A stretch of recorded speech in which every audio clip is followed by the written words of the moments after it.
माँ, आप और पापा होटल वापस चले गए क्या? कॉल उठाते हुए प्रिया ने मुस्कुराते हुए पूछा। प्रिया, क्या तुम माया और कणिका के साथ हो? आज तुम्हारे दादाजी का मूड बहुत अच्छा है और वो चाहते हैं कि तुम सब आकर उनके साथ डिनर करो। सुमित्रा ने हंसते हुए कहा। हम सब साथ में खाना खाएंगे। ये सुनकर प्रिया थोड़ी चौंकी। फिर उसने भौहें सिकोड़ते हुए पूछा, अगर हम सब खाने के लिए वहां गए तो रुद्र का क्या? तुम्हारे दादाजी ने तुम्हें इस बार इसलिए बुलाया है क्योंकि वो रुद्र से मिलना चाहते हैं। भले ही रुद्र थोड़ा गरीब हो, लेकिन अब वो मेहरा फैमिली का हिस्सा है, उसे तो मिलना ही पड़ेगा। इसलिए बेहतर होगा कि तुम उसे भी साथ लेकर आओ, सुमित्रा ने मजबूरी में कहा। यह सुनकर प्रिया का चेहरा खिल गया। उसे समझ आ गया कि अगर उसकी मां ने रुद्र को बुलाने की अनुमति दी है तो इसका मतलब है कि अब सुमित्रा उसे धीरे धीरे स्वीकार कर रही है। और हां प्रिया, अगर समय हो तो रुद्र को साथ लेकर जाओ और उसके लिए नए कपड़े खरीदो। उसे ऐसे मत छोड़ो कि वो किसी गरीब छात्र की तरह दिखे, सुमित्रा ने धीरे से कहा। ठीक है, मैं समझ गई। प्रिया ने खुशी खुशी सहमति दी और कॉल काट दिया। प्रिया, क्या बात है? माया ने देखा कि प्रिया ने कॉल काट दी है तो वह जल्दी से उसके पास आई और पूछा, ग्रैंडपा ने हमें घर बुलाया है डिनर के लिए और कहा है कि रुद्र को भी साथ लाए। प्रिया ने मुस्कुराते हुए जवाब दिया। फिर उसने समय देखा और कहा, लेकिन रुद्र की ड्रेसिंग बहुत सादी है। आखिर वो पहली बार हमारे दादाजी से मिलने जा रहा है। कम से कम उसे फॉर्मल कपड़े तो पहनने ही चाहिए। चलो उसे मॉल ले चलते हैं और एक अच्छा सूट खरीदते हैं। प्रिया ने यह नहीं बताया कि सुमित्रा को रुद्र की छवि की चिंता थी। बहुत बढ़िया। मुझे तो पहले से लगता था कि रुद्र के कपड़े बड़े बोरिंग हैं। चलो जल्दी से उसे नए कपड़े दिलाते हैं, माया ने जोश से कहा और मर्सिडीज बेंज कार का दरवाजा खोलने दौड़ पड़ी। 5 मिनट बाद प्रिया, रुद्र, माया और कणिका चारों मेहरा मैनर के एक मशहूर मॉल में पहुंचे। हालांकि मेहरा मैनर नाम से ये किसी गांव जैसा लगता था, लेकिन इसका डाउन इलाका मुंबई से किसी भी तरह कम नहीं था। वहां मॉल, कमर्शियल सेंटर और दूसरी सुविधाएं मौजूद थी। मॉल में घुसते ही प्रिया सीधे एक इंटरनेशनल ब्रांड स्टोर में गई और रुद्र के लिए एक काला सूट पसंद किया। जब रुद्र ट्रायल रूम से बाहर आया तो प्रिया, माया और कणिका सब स्तब्ध रह गई। रुद्र आमतौर पर बहुत सादे कपड़े पहनता था। उसने पहले कभी इतने फॉर्मल कपड़े नहीं पहने थे। अब जब वह काले सूट में सामने आया तो उसका व्यक्तित्व ही बदल गया था। आखिरकार रुद्र पहले से ही हैंडसम था और उसकी बॉडी भी अच्छी थी। अब जब वह 6 अंकों की कीमत वाला सूट पहन रहा था तो वह बेहद आकर्षक लग रहा था। उम्मीद नहीं थी कि यह गांव का लड़का थोड़ा सजने संवरने पर इतना हैंडसम लगेगा। माया ने उसे ध्यान से देखा और धीरे से कहा। प्रिया भी स्तब्ध रह गई। अब अगर रुद्र बाहर जाए तो कोई नहीं कहेगा कि वो डिलीवरी बॉय है। कणिका ने मुस्कुराते हुए प्रिया से कहा, प्रिया, मुझे नहीं लगा था कि तुम्हारा टेस्ट इतना अच्छा है। पहले तो पहचान ही नहीं पाई कि रुद्र इतना हैंडसम है। रुद्र शीशे के सामने खड़ा होकर खुद को ध्यान से निहार रहा था। फिर उसने संतोषजनक ढंग से सिर हिलाया। हालांकि इस सूट की कीमत थोड़ी ज्यादा थी। इस कपड़ों के सेट की कीमत 1 लाख रुपए थी। रुद्र ने पहले कभी इतने महंगे कपड़े नहीं पहने थे। ठीक है, कपड़े चुनना लगभग हो ही गया है। अब चलो दादाजी के घर डिनर के लिए चलते हैं, प्रिया ने कहा। वह भी रुद्र के पहनावे से बहुत खुश थी। उसने अपने फोन की ओर देखा और सबको बताया, चलो अब देर न करें। ठीक है, माया ने लापरवाही से जवाब दिया और रुद्र को खींचते हुए मॉल से बाहर ले गई। कुछ ही मिनटों में रुद्र, प्रिया और माया शहर से बाहर निकलकर मेहरा एस्टेट की ओर गाड़ी से रवाना हो गए। लगभग आधे घंटे बाद प्रिया की कार मेहरा एस्टेट के बाहरी हिस्से में स्थित एक हवेली के सामने जाकर रुकी। रुद्र, ये मेरे दादाजी का घर है, हम पहुंच गए हैं। कार रोकने के बाद प्रिया ने पीछे मुड़कर मुस्कुराते हुए कहा। ठीक है, रुद्र ने हल्के से सिर हिलाया और कार का दरवाजा खोलकर बाहर निकल गया। जब रुद्र आंगन में पहुंचा तो उसने देखा कि वहां का वातावरण बहुत शांत था। हालांकि हवेली का मुख्य गेट थोड़ा पुराना लग रहा था, लेकिन अंदर का दृश्य एकदम अलग था। 4 मकान एक खुले आंगन को घेरते थे, जो करीब 200 वर्ग मीटर में फैला था। 3 तरफ की चौड़ी सीढ़ियों के साथ पूरी जगह लगभग 500 वर्ग मीटर की थी। आंगन के बीच में लकड़ी के फूलों के स्टैंड थे। उन पर अलग अलग आकार के फूलदान रखे थे और कई प्रकार के सुंदर व अजीब फूल और पौधे खिले हुए थे। पूरा आंगन फूलों की खुशबू और पक्षियों की चहचहाट से महक रहा था। क्या ये आंगन तुम्हारे दादाजी का है? आंगन में कदम रखते हुए रुद्र ने आश्चर्य से प्रिया से पूछा। हाँ, बिल्कुल, प्रिया ने हल्के से सिर हिलाया। तो फिर है ना, बहुत शानदार। मैं यही पली बढ़ी हूं। माया ने रुद्र की ओर देखकर गर्व से कहा। रुद्र ने माया को देखा और हल्के से मुस्कुराया, कुछ नहीं कहा और सीधे आंगन में चला गया। कुछ मिनट बाद रुद्र ने प्रिया के साथ आंगन के मुख्य हॉल में प्रवेश किया। वह एक पारंपरिक हॉल था जिसमें 4 महोगनी के सोफे लगे थे। इस समय वहां कई अधेड़ उम्र के लोग बैठे हंसी ठिठोली कर रहे थे। प्रिया, माया, कणिका, तुम लोग आ गए। उसी समय एक सफेद बालों वाले बुजुर्ग ने सोफे से मुस्कुराते हुए आवाज दी। दादा, हमें मिले हुए काफी समय हो गया है। आपने मेरी याद की। माया भागते हुए उनके पास पहुंची और हंसकर बोली, हाँ हाँ हाँ। बुजुर्ग ने ये सुनते ही जोर से हंसना शुरू कर दिया। फिर स्नेह से बोले, बिल्कुल की थी। बस अब बात बनी। माया अपने दादाजी पृथ्वीराज के साथ पली बढ़ी थी, इसलिए उनका रिश्ता सबसे मजबूत था। दादा, ये है प्रिया के मंगेतर रुद्र सिंघानिया। इससे पहले कि प्रिया कुछ कहती, माया ने खुद ही परिचय करा दिया। रुद्र सिंघानिया। पृथ्वीराज ने यह सुनकर आंखें थोड़ी सिकोड़ ली और रुद्र की ओर देखने लगे। उस पल में रुद्र और प्रिया दोनों थोड़े नर्वस थे, क्योंकि उन्हें डर था कि पृथ्वीराज कुछ अप्रिय न कह दे। आखिरकार शायद उन्हें रुद्र पसंद न आए। बुरा नहीं है नौजवान, तुम तो अच्छे लग रहे हो, पृथ्वीराज ने मुस्कुराकर रुद्र से कहा।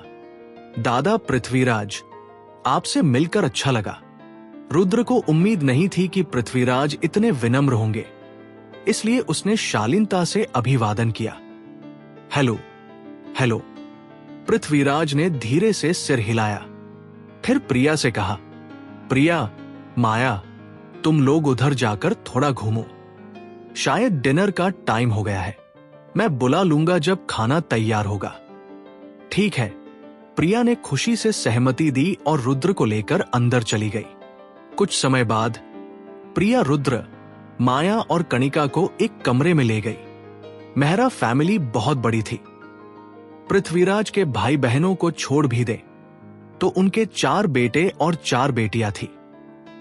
पृथ्वीराज के सबसे बड़े बेटे का नाम मोहन था और उनके बेटे का नाम हार्दिक। हार्दिक इस समय यालव के एक सरकारी विभाग में काम करता था। मेहरा फैमिली से संबंध होने के कारण उसका करियर काफी अच्छा था। उसकी तरक्की बाकी पीढ़ियों से बेहतर रही और पृथ्वीराज उसे सबसे ज्यादा मानते थे। पृथ्वीराज के दूसरे बेटे का नाम यशवर्धन था और उनकी बेटी थी प्रिया। हालांकि यशवर्धन ने पहले बाकी बच्चों से बेहतर प्रदर्शन किया था, लेकिन हाल ही में उसकी और प्रिया की कंपनियों में दिक्कत आ गई थी, जिससे उनकी स्थिति थोड़ी कमजोर हो गई थी। पृथ्वीराज का तीसरा बेटा आर्यमन था, जो अपनी कंपनी चला रहा था। उसकी कंपनी की हालत यशवर्धन से थोड़ी बेहतर थी, लेकिन उसका बेटा विवान सबसे निकम्मा निकला। सिर्फ खाना, पीना और जुआ खेलना जानता था। पृथ्वीराज का चौथा बेटा आदित्य था, जो माया का पिता था। आदित्य भी सरकारी नौकरी में था, लेकिन न ऊपर जा सका न नीचे उतरा, बस गुजारा चलता रहा। पृथ्वीराज की 4 बेटियां थी। जयता से रुद्र पहले मिल चुका था, बाकी 3 थी। सानिया, श्रुति और समीक्षा। लेकिन ये तीनों मेहरा एस्टेट से दूर रहती थी, इसलिए उनका प्रिया से ज्यादा संपर्क नहीं था। इतने बड़े परिवार में ऊपर से सब शांत दिखते थे, लेकिन अंदर से कई बातें छिपी हुई थी। केवल इस वजह से कि प्रिया ने रुद्र जैसा मंगेतर चुना था। कई लोग उसके पीछे हंसी उड़ाते थे, लेकिन प्रिया बचपन से ऐसी बातों की आदी थी, इसलिए उसे किसी की परवाह नहीं थी। रुद्र कुछ देर कमरे में बैठी महिलाओं से बातें करता रहा।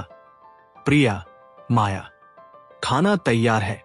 सुमित्रा ने बाहर से आवाज दी, आ रहे हैं। प्रिया ने हल्के से जवाब दिया और फिर रुद्र से बोली, रुद्र चलो। हां, रुद्र ने हल्के से सिर हिलाया। अब तक वह प्रिया के दादाजी से मिल चुका था, इसलिए इस बार वह पहले जितना नर्वस नहीं था। लेकिन जैसे ही रुद्र हॉल में घुसने वाला था, उसे कुछ जानी पहचानी शक्लें दिखाई दी। रुद्र, तुम यहां क्या कर रहे हो? विवान ने जैसे ही रुद्र को देखा, उसका चेहरा तुरंत बिगड़ गया और वह चिल्ला उठा। वहीं निशा और कावेरी विवान के बगल में खड़ी थी। दोनों की आंखों में गुस्से की चमक थी।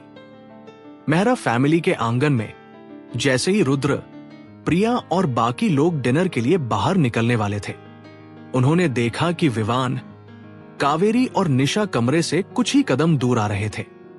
जैसे ही विवान की नजर रुद्र पर पड़ी, उसकी आंखों में गुस्से की लपटें भड़क उठीं। वो बड़े बड़े कदमों से रुद्र की ओर दौड़ा। फिर उसने रुद्र की कॉलर पकड़ ली और जोर से चिल्लाया, रुद्र, तुम्हारी हिम्मत कैसे हुई हमारे घर आने की? निकलो यहां से। विवान, तुम कर क्या रहे हो? यह मेहरा फैमिली की हवेली है, तुम्हारा पर्सनल घर नहीं। माया ने उसे जोर से पीछे धकेला और गुस्से में बोली, रुद्र को रहना है या जाना है, यह तुम्हारे बस की बात नहीं है। माया, तुम एक बाहरी आदमी का पक्ष ले रही हो। विवान ने गुस्से से दांत भींचे। अगर आज रुद्र न होता तो मैं समरेंद्र को नाराज नहीं करता। मैं तो समरेंद्र से अच्छा रिश्ता बनाना चाहता था, लेकिन सब कुछ इस रुद्र ने बर्बाद कर दिया। विवान, ये सब क्या कर रहे हो? फौरन रुद्र को छोड़ो। उसी वक्त विवान के पिता आर्यमन वहां पहुंचे और सख्ती से बोले, हां, जरा शांति से बात करो। हाथापाई करने की क्या जरूरत है? पृथ्वीराज ने भी स्थिति पर गौर किया और बिना किसी भाव के बोले। पृथ्वीराज के बोलने पर विवान थोड़ा शांत हुआ। विवान ने दांत भींचते हुए धीमी आवाज में कहा, डैड, ग्रैंडपा, ये नीच डिलीवरी बॉय, अब तुरंत रुद्र को छोड़ो। आर्यमन ने उसकी बात बीच में ही काट दी। विवान थोड़ा झिझका, फिर धीरे धीरे रुद्र की कॉलर छोड़ दी। विवान, अब साफ साफ बताओ कि तुम्हारे और रुद्र के बीच क्या हुआ? पृथ्वीराज ने हाथ के इशारे से उसे पास बुलाते हुए शांत स्वर में पूछा। पृथ्वीराज जानते थे कि विवान का गुस्सा यूं भी जल्दी भड़क जाता है, और क्योंकि वह और रुद्र लगभग एक ही उम्र के हैं, पहली मुलाकात में टकराव होना कोई अनहोनी बात नहीं थी। इसलिए उन्होंने बात को ज्यादा गंभीरता से नहीं लिया। अब तक मेहरा फैमिली के कई सदस्य वहां जमा हो चुके थे। सभी हैरान होकर रुद्र और विवान को देख रहे थे। ग्रैंडपा, आपको पता है मैंने आज कलेक्टिव स्ट्रोक्स में किसे देखा? विवान ने भावुक होकर कहा। किसे? पृथ्वीराज ने बेरुखी से पूछा। समरेंद्र, लॉसन फैमिली का समरेंद्र। विवान ने दांत पीसते हुए जवाब दिया। जैसे ही सबने समरेंद्र का नाम सुना, वे स्तब्ध रह गए। उनके चेहरों पर अविश्वास साफ झलकने लगा। क्या समरेंद्र तो विदेश नहीं गया था पढ़ाई के लिए? पृथ्वीराज ने चौंकते हुए पूछा। उन्हें भली भांति याद था कि समरेंद्र किस तरह का व्यक्ति है। हाँ, गया था, लेकिन एक हफ्ते पहले लौट आया है। विवान ने सिर हिलाया। विवान, मुझे उम्मीद नहीं थी कि तुम मिस्टर लॉसन जूनियर को जानते हो। पृथ्वीराज ने हल्का सा मुस्कुराते हुए कहा। हर कोई उनसे नहीं मिल सकता। तुम्हें आगे उनसे अच्छे संबंध बनाए रखने चाहिए।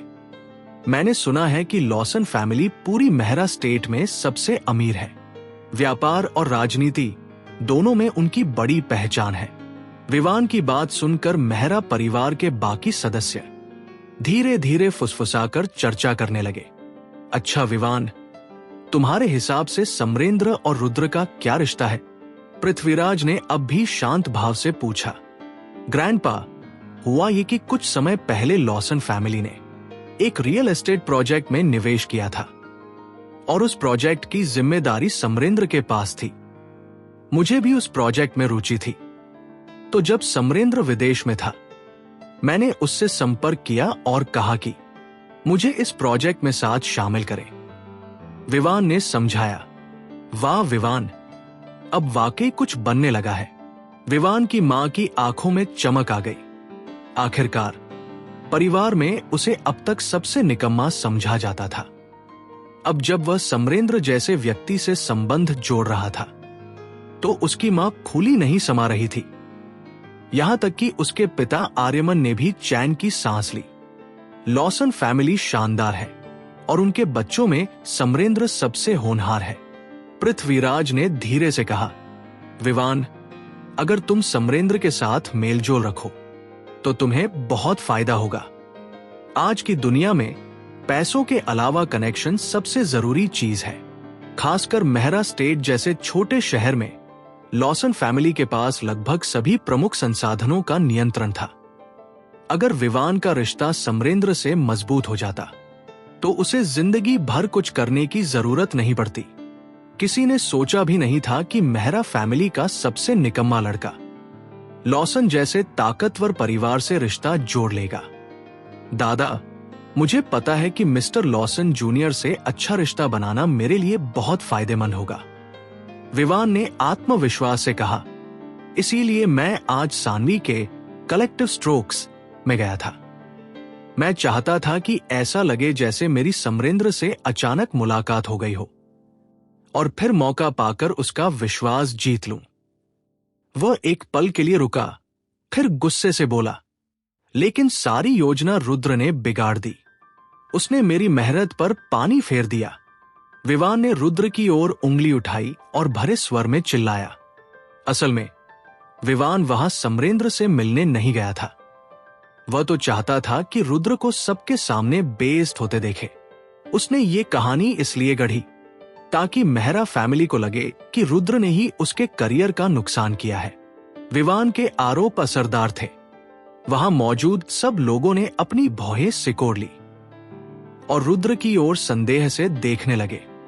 कई लोगों के मन में यही सवाल था, एक बाहरी आदमी विवान और समरेंद्र के रिश्ते को क्यों बिगाड़ना चाहेगा? विवान, ये सब ठीक से समझाओ, हुआ क्या था असल में? पृथ्वीराज ने अब कुछ दिलचस्पी लेते हुए आंखें सिकोड़कर पूछा। ग्रैंडपा, सच कहूं तो, विवान ने नजरें झुकाई, आज हमने रुद्र को किसी और के साथ मुकाबला करते देखा कलेक्टिव स्ट्रोक्स में। तभी मिस्टर लॉसन जूनियर की गर्लफ्रेंड सानवी ने देखा कि रुद्र गिटार बहुत अच्छा बजा रहा है और उसने वहीं उसे अपने क्लब का मैनेजर बनाने की बात कह दी। निशा ने जल्दी से बीच में बोल दिया, सानवी का परिवार मेहरा स्टेट का एक सम्मानित परिवार है। पृथ्वीराज ने विचारपूर्ण स्वर में कहा, अगर सानवी ने रुद्र की प्रतिभा को पहचाना है तो ये उसके लिए एक अच्छा मौका हो सकता है। निशा ने मुंह बनाते हुए कहा, मिस सानवी ने तो रुद्र को सालाना 1 रुपया करोड़ की सैलरी देने की भी पेशकश की थी। ये सुनते ही सुमित्रा और यशवर्धन की आंखें अविश्वास से फैल गई। कुछ क्षणों के लिए तो माहौल जैसे थम गया। जब निशा ने ये बात दोहराई तो सुमित्रा और यशवर्धन के चेहरे खुशी से चमक उठे। उन्होंने कभी सोचा भी नहीं था कि रुद्र, जिसे वे अब तक निकम्मा समझते थे, उसे इतनी बड़ी नौकरी का ऑफर मिलेगा। अब अगर रुद्र को यह नौकरी मिल जाती तो वह प्रिया के लिए एक आदर्श जीवन साथी साबित हो सकता था। इसलिए स्वाभाविक था कि दोनों अब रुद्र को दामाद के रूप में स्वीकार करने के विचार से प्रसन्न थे। जयता ने ईर्ष्या भरी निगाहों से सुमित्रा की ओर देखा और हल्की आह भरते हुए बोली, मुझे उम्मीद नहीं थी कि इस रुद्र में इतनी क्षमता है। लेकिन अगले ही पल सन्नाटा छा गया। पर रुद्र ने तो सीधे सीधे मिस सानवी का ऑफर ठुकरा दिया। हालांकि निशा के अगले वाक्य ने सुमित्रा और यशवर्धन की खुशी को पल भर में खत्म कर दिया। रुद्र, तुम पागल हो गए हो क्या? वे तुम्हें सालाना 1 करोड़ रुपए देने को तैयार थी और तुमने मना कर दिया। सुमित्रा ने तेज आवाज में कहा, अगर मिस सानवी को तुम पसंद ना आते तो क्या तुम जिंदगी में कभी इतने पैसे कमा सकते थे? वो अब पूरी तरह अपना आपा खो चुकी थी। मॉम, अगर रुद्र को वहां नौकरी नहीं करनी तो ये उसकी मर्जी है, हम उसे मजबूर नहीं कर सकते, प्रिया ने नाराज होकर जवाब दिया। इसमें नाखुशी वाली क्या बात है? सुमित्रा ने झुंझलाकर कहा, क्या वह जिंदगी भर खाना डिलीवर करने का ही काम करेगा? सारा जीवन यूं ही निकम्मा रहेगा क्या? खंखण। पृथ्वीराज ने हल्के से खांस कर गला साफ किया। यह संकेत था कि सुमित्रा अब चुप हो जाए। सुमित्रा तुरंत समझ गई और सिर झुकाकर चुपचाप बैठ गई। पृथ्वीराज ने रुद्र की ओर बेरुखी से देखा और भावहीन स्वर में बोले, रुद्र के अपने विचार होंगे। अगर उसने आज सानवी का ऑफर ठुकराया है तो इसका मतलब है कि उसे खुद पर भरोसा है और वह अपने भविष्य को लेकर निश्चिंत है। बिल्कुल सही, आदित्य ने धीमे स्वर में कहा। अगर रुद्र को सानवी जैसी लड़की की सराहना मिली है तो आगे चलकर और लोग भी उसकी प्रतिभा को पहचानेंगे। पृथ्वीराज और आदित्य दोनों का रवैया रुद्र के प्रति सकारात्मक था। कम से कम उन्होंने उसकी हैसियत के आधार पर उसे नीचा नहीं दिखाया। विवान, क्या समरेंद्र सिर्फ इसलिए नाराज हुआ क्योंकि रुद्र ने सानवी का ऑफर ठुकरा दिया? आर्यमन ने गंभीर स्वर में पूछा। उसे रुद्र या सानवी की बातों से कोई मतलब नहीं था। वो तो बस ये जानना चाहता था कि समरेंद्र और विवान के बीच क्या हुआ। ये सही है कि रुद्र को मना करने का अधिकार था। आर्यमन ने आगे कहा, लेकिन क्या उसका रवैया थोड़ा विनम्र नहीं हो सकता था? मिस सानवी और समरेंद्र ने पहले ही बहुत नरमी दिखाई थी, लेकिन रुद्र ने तो बहुत रूखा व्यवहार किया और उन्हें पूरी तरह अनदेखा कर दिया। विवान ने दांत भींचते हुए कहा, आखिर में सानवी को खुद मानना पड़ा कि रुद्र उनके साथ काम नहीं करेगा। फिर सानवी ने बस रुद्र से उसका म्यूजिक स्कोर मांगा, लेकिन उसने वह भी देने से मना कर दिया और वहां से चला गया। विवान की बात सुनकर सबकी नजरें एक साथ रुद्र की ओर घूम गई। सानवी का ऑफर ठुकराना तो एक बात थी, लेकिन उसका छोटा सा अनुरोध भी न मानना, यह तो सीधा समरेंद्र का अपमान था। समरेंद्र लॉसन और सानवी जैसे प्रभावशाली लोगों को नाराज करना कोई समझदारी की बात नहीं थी। तुम लोगों ने मिस्टर लॉसन जूनियर का चेहरा नहीं देखा, निशा ने धीमे लेकिन तल्ख स्वर में कहा। वह तो गुस्से से पागल हो रहे थे, सब रुद्र की वजह से। ऊपर से समरेंद्र का रवैया विवान के प्रति भी पूरी तरह बदल गया है। सारी मेहनत बर्बाद हो गई। अब सबको सच्चाई कुछ कुछ समझ में आने लगी थी। हॉल में एक अजीब सी चुप्पी छा गई थी। आर्यमन ने रुद्र की ओर तीखी, लगभग द्वेषपूर्ण नजर से देखा, मानो उसकी वजह से उसके बेटे का पूरा भविष्य बर्बाद हो गया हो। समरेंद्र जैसे व्यक्ति से जान पहचान बनाना कितना बड़ा अवसर था। विवान की मां गुस्से से कांप रही थी, लेकिन पृथ्वीराज की उपस्थिति की वजह से कुछ नहीं बोली।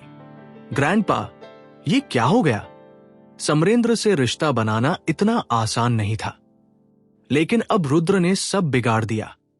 अब तो समरेंद्र मुझसे दूरी बना लेगा और वह रियल स्टेट प्रोजेक्ट भी खत्म हो गया, समझो।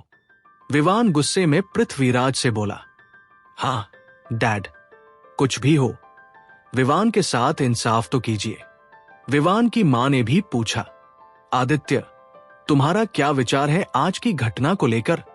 पृथ्वीराज ने अपने चौथे बेटे आदित्य की ओर देखा। आदित्य ईमानदार थे और सरकारी सेवा में कई वर्षों का अनुभव रखते थे, इसलिए वे ऐसे मामलों में निपुण माने जाते थे।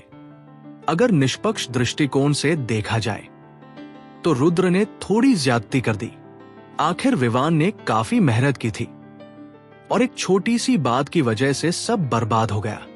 आदित्य थोड़ी देर रुके और फिर बोले, हालांकि रुद्र तो मेहरा फैमिली का सदस्य नहीं है, ऐसे में उसका समरेंद्र को न जानना स्वाभाविक है।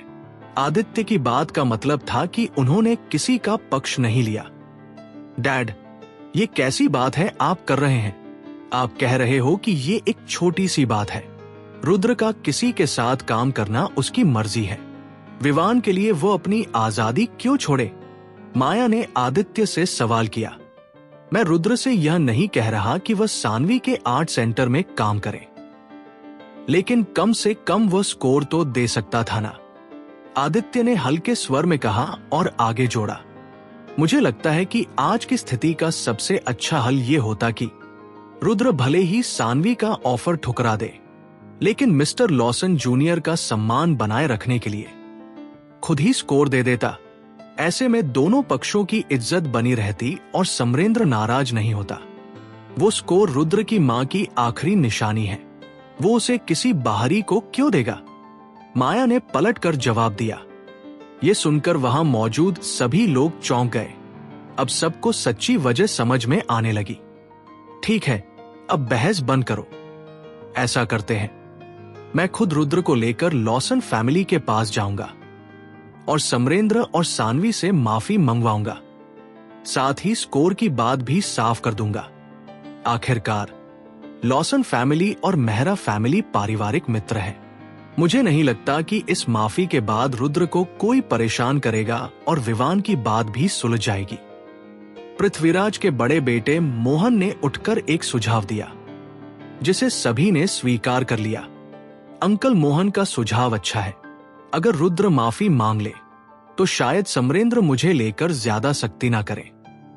विवान ने संतुष्टि से सिर हिलाया और फिर रुद्र की ओर मुड़कर बोला, अब देखना यह है कि कोई माफी मांगने को तैयार भी है या नहीं।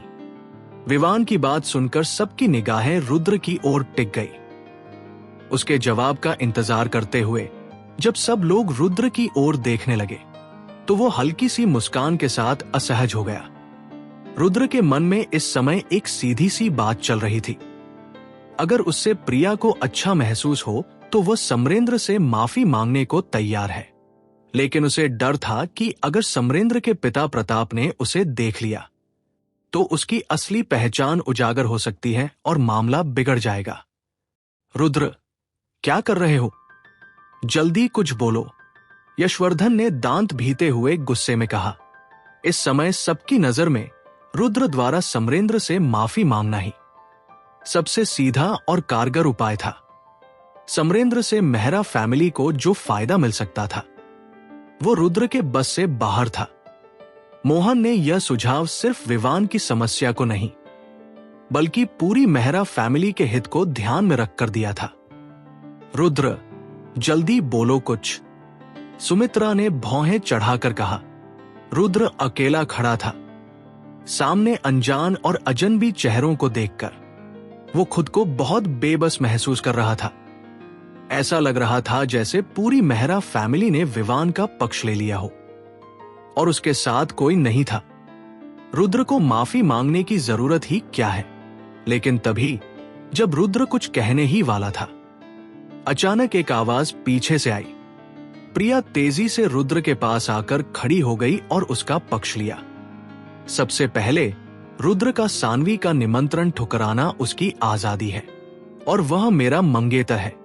चाहे वो जैसा भी निर्णय ले, मैं हमेशा उसका साथ दूंगी। दूसरा, रुद्र उस स्कोर को देना नहीं चाहता क्योंकि वो उसकी मां की आखिरी निशानी है। अगर वह नहीं देना चाहता तो इसमें कोई गलत बात नहीं है। इसलिए मैं मानती हूं कि रुद्र ने शुरू से अंत तक कुछ भी गलत नहीं किया है। फिर उसे समरेंद्र से माफी क्यों मांगनी चाहिए? प्रिया की बात सुनकर सबने हैरानी से उसकी तरफ देखा। उनके चेहरे थोड़े अजीब हो गए थे। प्रिया, ये तुम क्या बकवास कर रही हो? सुमित्रा ने भौहें चढ़ाते हुए कहा।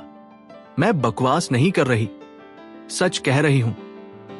अगर आप लोग रुद्र से माफी मंगवाना चाहते हैं तो पहले ये तो बताइए कि उसने गलत क्या किया।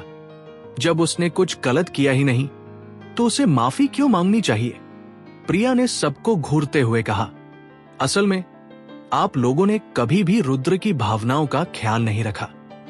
आप सब बस यही सोचते हो कि मेहरा फैमिली और लॉसन फैमिली के रिश्ते क्या है और विवान का भविष्य क्या होगा, है ना? प्रिया, ये तुम क्या बोल रही हो? आर्यमन गुस्से में बोला और फिर आगे बढ़कर कहने लगा, मान लो कि रुद्र ने कुछ गलत नहीं किया, तो भी अगर वह समरेंद्र से माफी मांग लेता तो विवान के भविष्य में मदद मिलती। इसमें रुद्र का क्या जाता? क्यों? रुद्र को किसी और के भविष्य के लिए माफी क्यों मांगनी चाहिए? आप उसे क्या समझते हैं? और विवान ने हमारे लिए क्या किया है? प्रिया ने गुस्से में जवाब दिया, हाँ, माफी तब मांगी जाती है जब कोई गलती हो। रुद्र ने कोई गलती नहीं की, तो फिर समरेंद्र से क्यों माफी मांगे? कणिका भी आगे बढ़कर बोली, तुम लोग क्या सच में विद्रोह करने पर उतारू हो गए हो? आर्यमन गुस्से से कांप रहा था और बोल नहीं पा रहा था। उसने कांपती आवाज में कहा, फिर यशवर्धन की तरफ मुड़ा, यशवर्धन, प्रिया तुम्हारी बेटी है और रुद्र तुम्हारा दामाद। अब तुम बताओ कि इस मामले में क्या किया जाए? यशवर्धन ने यह सुना तो असहाय नजर आया। उसे खुद नहीं समझ आ रहा था कि क्या करे। ठीक है, अब बस करो बहस। तभी अचानक पृथ्वीराज ने ऊंचे स्वर में कहा और धीरे धीरे खड़े होकर रुद्र और प्रिया की ओर देखा। प्रिया ने भी चौंक कर पृथ्वीराज की ओर देखा। उसे नहीं पता था कि पृथ्वीराज क्या फैसला लेंगे, लेकिन पृथ्वीराज के मुंह से निकली बात सबको माननी ही पड़ती थी। ये उनका तरीका था। प्रिया ने जो कहा वह सही है। रुद्र ने कुछ भी गलत नहीं किया है, इसलिए उसे समरेंद्र से माफी मांगने की कोई जरूरत नहीं है। पृथ्वीराज ने धीमे स्वर में कहा। यह सुनकर सब हैरान रह गए। वे स्तब्ध थे। किसी को उम्मीद नहीं थी कि पृथ्वीराज अपने पोते की बजाय रुद्र का पक्ष लेंगे। ग्रैंडपा, अगर रुद्र माफी नहीं मांगेगा तो मैं क्या करूं? विवान ने दुखी होकर पूछा। तुम चिंता मत करो, कल मेरा 80वां जन्मदिन है और समरेंद्र के पिता प्रताप भी आने वाले हैं। मैं खुद प्रताप से बात करके सब कुछ साफ कर दूंगा। पृथ्वीराज की सोच सीधी थी। वो अपनी प्रतिष्ठा के बल पर यह मामला सुलझाना चाहते थे। विवान ने सिर हिलाया, कुछ नहीं बोला। आखिरकार पृथ्वीराज का सुझाव उसके लिए नुकसानदायक नहीं था। बस यही बात बुरी लगी कि रुद्र को माफी मांगने के लिए मजबूर नहीं किया गया। मेहरा फैमिली के बाकी सदस्यों को भी पता था कि पृथ्वीराज का निर्णय बदला नहीं जा सकता, इसलिए किसी ने और कुछ नहीं कहा। रुद्र ने कृतज्ञता भरी नजर से पृथ्वीराज की ओर देखा। आखिरकार अब तक रुद्र को जितने भी लोग मिले थे, उन सब में सिर्फ पृथ्वीराज ही थे जिन्होंने उसकी पहचान के चलते उसे नीचा नहीं समझा, बल्कि उसका पक्ष लिया। इसलिए रुद्र के मन में पृथ्वीराज के लिए सम्मान और बढ़ गया। अब जब मामला सुलझ गया है तो यूं ही खड़े ना रहो, चलो भोजन शुरू करें। पृथ्वीराज ने शांत भाव से सबको इशारा किया और फिर डाइनिंग हॉल की ओर बढ़ गए। सब लोग चुपचाप उनके पीछे चल दिए और एक असामान्य रूप से शांत रात्रि भोज शुरू हुआ। कोई बात नहीं कर रहा था। सब सिर झुकाकर खाना खा रहे थे। बस बर्तनों की आवाजें सुनाई दे रही थी। 1 घंटे बाद जब सभी लगभग खाना खा चुके थे, पृथ्वीराज धीरे से उठे, रुद्र की ओर देखा और बोले, रुद्र, खाना हो गया? हाँ ग्रैंडपा पृथ्वीराज। रुद्र ने जल्दी से जवाब दिया, मेरे साथ आओ, मुझे तुमसे कुछ बात करनी है। ये कहकर पृथ्वीराज डाइनिंग रूम से बाहर निकल गए। रुद्र कुछ पल के लिए हिचकिचाया, फिर उनके पीछे चल पड़ा। जब पृथ्वीराज रेस्टोरेंट से बाहर निकले तो उन्होंने हाथ पीछे लेकर मेहरा फैमिली के आवास के पीछे बहती नदी के किनारे की तरफ चलना शुरू किया। मेहरा फैमिली का पुराना बंगला देवनगर रिवर के किनारे स्थित था। नदी का पानी साफ और शांति से बह रहा था, जैसे हरा भरा एक पत्ती। नदी के किनारे के पेड़ पौधे, जैसे विलो के पेड़ और हरी घास, एक दूसरे को खूबसूरती से पूरा कर रहे थे। नदी के बीचों बीच कुछ पीले सफेद पत्थर ऐसे निकले हुए थे, जैसे छोटे छोटे जानवर उन पर आराम कर रहे हों। ये नजारा मनमोहक था। पृथ्वीराज नदी के किनारे पहुंचे, धीरे धीरे रुक गए और अपनी आंखें थोड़ा संकीर्ण करते हुए उस नजारे को देखने लगे। रुद्र ने थोड़ा हिचकिचाते हुए पृथ्वीराज के पास जाकर धीरे से पूछा, ग्रैंडपा, आप मुझे क्यों बुलाना चाहते थे? असल में रुद्र को पहले से ही पता था कि पृथ्वीराज उसे क्यों बुलाना चाहते थे, और कोई कारण हो भी कैसे सकता था। इस वक्त वे उसे क्यों बुलाते? पृथ्वीराज ने आंखें संकीर्ण करते हुए नदी के किनारे का नजारा देखा, धीरे से सुसाइड जैसी आवाज निकाली और चेहरा गंभीर हो गया। वे बिल्कुल अलग इंसान लग रहे थे जो उस शांत मेहरा फैमिली के आंगन में थे। तुम्हें यहां का नजारा कैसा लगता है? पृथ्वीराज ने शांत स्वर में रुद्र की तरफ देखा और पूछा।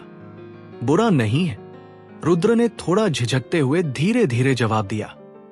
तो क्या आप जानते हैं कि यहां एक कोटार हाउस खरीदने में कितना खर्च आता है?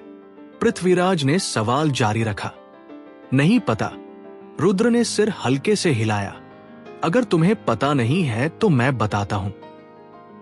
अगर तुम यहां एक कोटार हाउस खरीदना चाहो तो कम से कम 80 मिलियन लगेंगे। आम इंसान के लिए जो पूरी जिंदगी मेहनत करे, शायद इतनी कमाई भी ना हो पाए। पृथ्वीराज ने धीरे धीरे कहा। हां हां। रुद्र ने सामने खड़े पृथ्वीराज को हल्की मुस्कान के साथ देखा, पर कुछ नहीं कहा। 80 मिलियन आम लोगों के लिए एक असंभव रकम हो सकती है, लेकिन रुद्र के लिए ये कुछ भी नहीं था। पृथ्वीराज ने देखा कि रुद्र की मुस्कान सिर्फ एक बेबस मुस्कान थी, इसलिए वे आगे बोले, 88 मिलियन का कोटार हाउस भी मेहरा स्टेट में सबसे महंगा नहीं है। लॉसन फैमिली का कोटार हाउस कम से कम 500 मिलियन का है, और हो सकता है तुम्हारे पास पैसा होने के बावजूद तुम उसे खरीद भी ना सको। एक कोटार हाउस इतना महंगा होता है, रुद्र ने धीरे धीरे जवाब दिया, ताकि पृथ्वीराज की बात का समर्थन कर सके। बिल्कुल, आजकल के विला कोटार हाउस की तुलना में कुछ भी नहीं है। कोटार हाउस देवनगर में स्टेटस का प्रतीक होता है, लेकिन भले ही लॉसन फैमिली का कोटार हाउस अमूल्य हो, फिर भी वह देवनगर में टॉप 10 में भी ना हो, और अगर पूरे देश से तुलना की जाए तो इसकी कोई अहमियत ही नहीं। यह कहते हुए पृथ्वीराज ने रुद्र को देखा और फिर जोड़ा, हमारे मेहरा फैमिली का कोटार हमारे परिवार की प्रतिष्ठा को दर्शाता है। तुम अभी सिर्फ एक गरीब छात्र हो, तुम्हारे पास अपना कोई मकान भी नहीं है। अगर है भी तो वह एक साधारण मकान होगा। ग्रैंडपा, पृथ्वीराज, आपने तो बहुत कुछ कह दिया।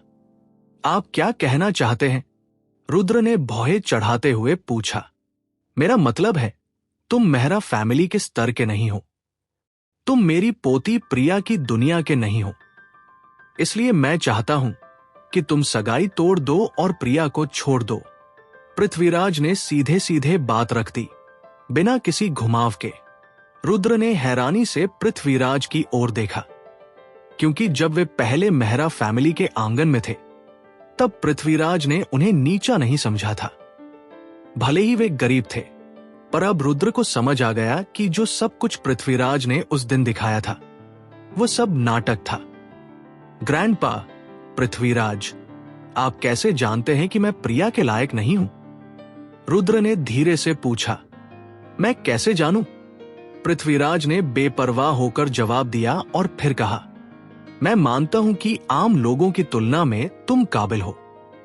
इतनी कम उम्र में तुम्हारा निहाल से परिचय होना ही तुम्हें बहुतों से अलग बनाता है। लगता है आपने मेरी जासूसी की है। आप जानते हैं कि मैं निहाल को जानता हूं। रुद्र ने सोचा कि पृथ्वीराज ने उन्हें पहले से जरूर झांका है, पर मेहरा फैमिली की वर्तमान स्थिति में यह असंभव था कि वे रुद्र की असली पहचान जान पाए। इसलिए पृथ्वीराज को सिर्फ इतना पता था कि रुद्र को निहाल पता है, पर उन्हें यह पता नहीं था कि रुद्र वास्तव में निहाल के बॉस है। तुम इतनी कम उम्र में निहाल जैसे व्यक्ति को जानते हो, तो मैंने सोचा कि तुम्हारा बैकग्राउंड असाधारण होगा, पर लगता है ये महज संयोग है। प्रिया मेरी पोती है और मेरी सबसे प्यारी बच्ची। अगर तुम्हें लगता है कि तुम केवल निहाल को जानने की वजह से प्रिया से शादी कर सकते हो, तो तुम बहुत भोले हो। मैं कहने से डरता नहीं कि तुम जैसे इंसान मेरी पोती के लायक नहीं हो। पृथ्वीराज ने जोर से कहा। उनकी ताकतवर मौजूदगी से आसपास के लोग कांप उठे, लेकिन रुद्र शांत था और धीरे से पूछा, ग्रैंडपा पृथ्वीराज, आपकी नजर में प्रिया के लायक इंसान कैसा होना चाहिए? कम से कम वह ऐसा युवा हो जो हमारे मेहरा फैमिली के बराबर किसी प्रतिष्ठित परिवार से हो। तुम अभी एक गरीब छात्र हो। पृथ्वीराज ने निराशा से सिर हिलाया और कहा, अगर वह सच में तुमसे शादी कर लेती है तो ना सिर्फ ये मेहरा फैमिली के लिए अच्छा नहीं होगा, बल्कि तुम्हारे लिए भी ये सुनिश्चित नहीं होगा कि वो अच्छा जीवन जिएगी।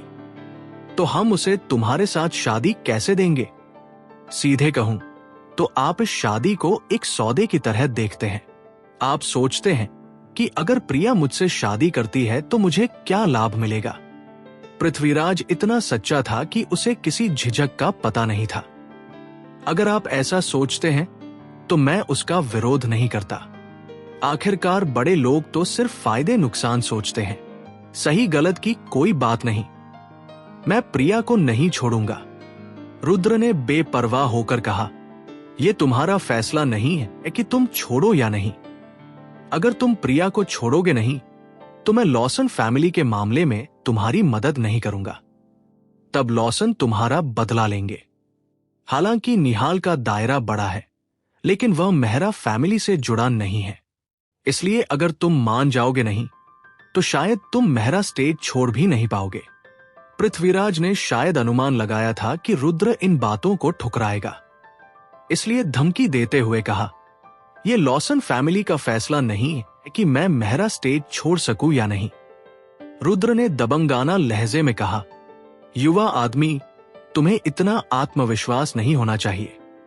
कुछ बातें तुम्हारे बस में नहीं होती।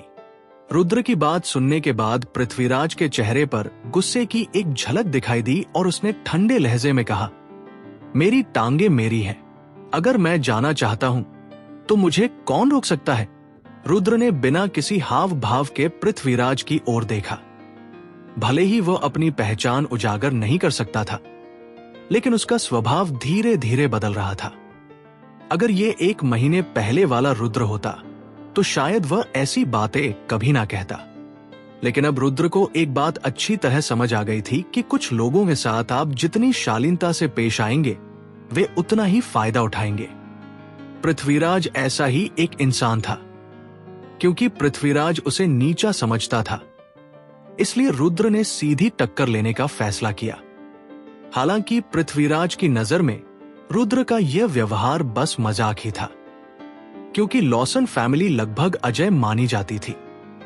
अगर रुद्र ने कहीं और लॉसन का अपमान किया होता तो शायद बचने का कोई रास्ता होता, लेकिन उसने मेहरा स्टेट में उन्हें अपमानित किया था और इसका मतलब था केवल मौत।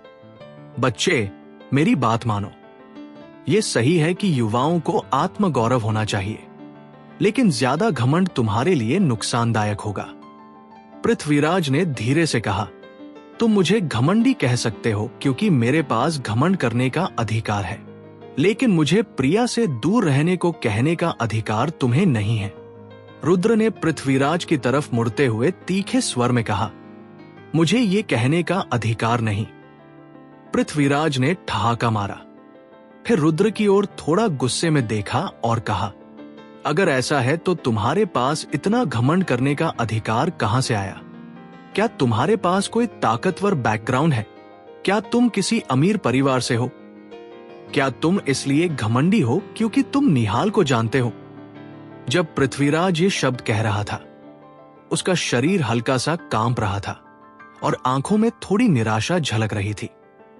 रुद्र शायद यह नहीं समझ पाया था कि पृथ्वीराज असल में क्या कहना चाहता था। पृथ्वीराज का रुद्र और प्रिया को अलग करने का कोई इरादा नहीं था। दरअसल थोड़ी ही बातचीत में उसने रुद्र को एक अच्छा इंसान मान लिया था। सिर्फ उसकी गरीबी ही बाधा थी। अगर उसने प्रिया और रुद्र को वैसे ही एक साथ रहने दिया तो भविष्य में मुश्किलें आ सकती थी। आखिरकार पृथ्वीराज जानता था कि प्रिया के चाहने वालों की कोई कमी नहीं थी, इसलिए उसने जानबूझकर रुद्र को बुलाया और ऐसी बातें कही। वह देखना चाहता था कि अगर रुद्र प्रिया के लिए गंभीर नहीं है तो वो खुद ही उससे अलग हो जाएगा, लेकिन अगर वह सच्चा है तो पृथ्वीराज उसे अपने पास रखकर उसे संवारना चाहता था।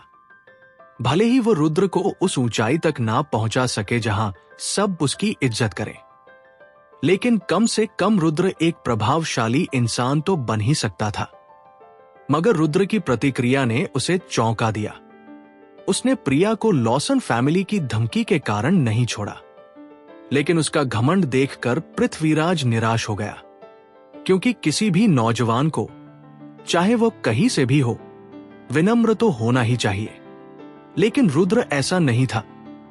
क्या इस समाज में बिना बैकग्राउंड वाले लोग सफल नहीं हो सकते? रुद्र ने धीरे से पृथ्वीराज से पूछा। सफलता मिल सकती है, लेकिन तुम बिना किसी बैकिंग के लॉसन का मुकाबला नहीं कर सकते। लॉसन के मुखिया प्रताप पूरे खानदान के सबसे अमीर आदमी हैं।